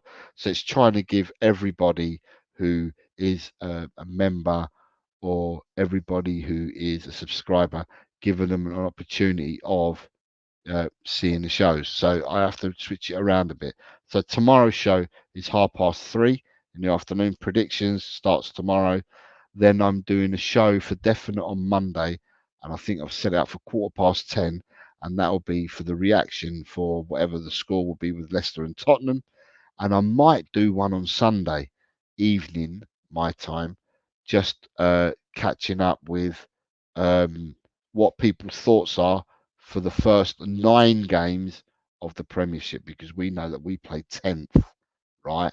So as we know that we play 10th on Monday, everyone would have played before us by Sunday evening. So we can talk about everybody in the league that's played up until Sunday evening. So yeah, hit the notification bell if you haven't done so already, to see when I'm next going to be on and next going to be about. I would like to thank every single one of you for your participation and for joining me today. It's been a long one. It's been 2 hours and 52 minutes, a lot longer than what I thought I would go for. But it's you guys that have kept me going. And you guys are the ones, as I say all the time, I do this because you guys make it happen. You guys are absolutely brilliant. So, from me to all of you, I wish you all good night, good morning, good afternoon. For some of you that are coming into your 1:30 in the morning already here. Bloody hell, I've not got work in the morning. For the for you guys that are having early morning, Wednesday morning for you, I hope you have a good day. For those of you having a late late Thursday, for some of you that are early morning Friday, I hope that you go well, and that you're all peaceful and happy. And I shall catch you all when I'm next on, if you lot are about. Come on, you mighty Spurs, in the big Ange I trust. Thank you very much, people. Pleasure.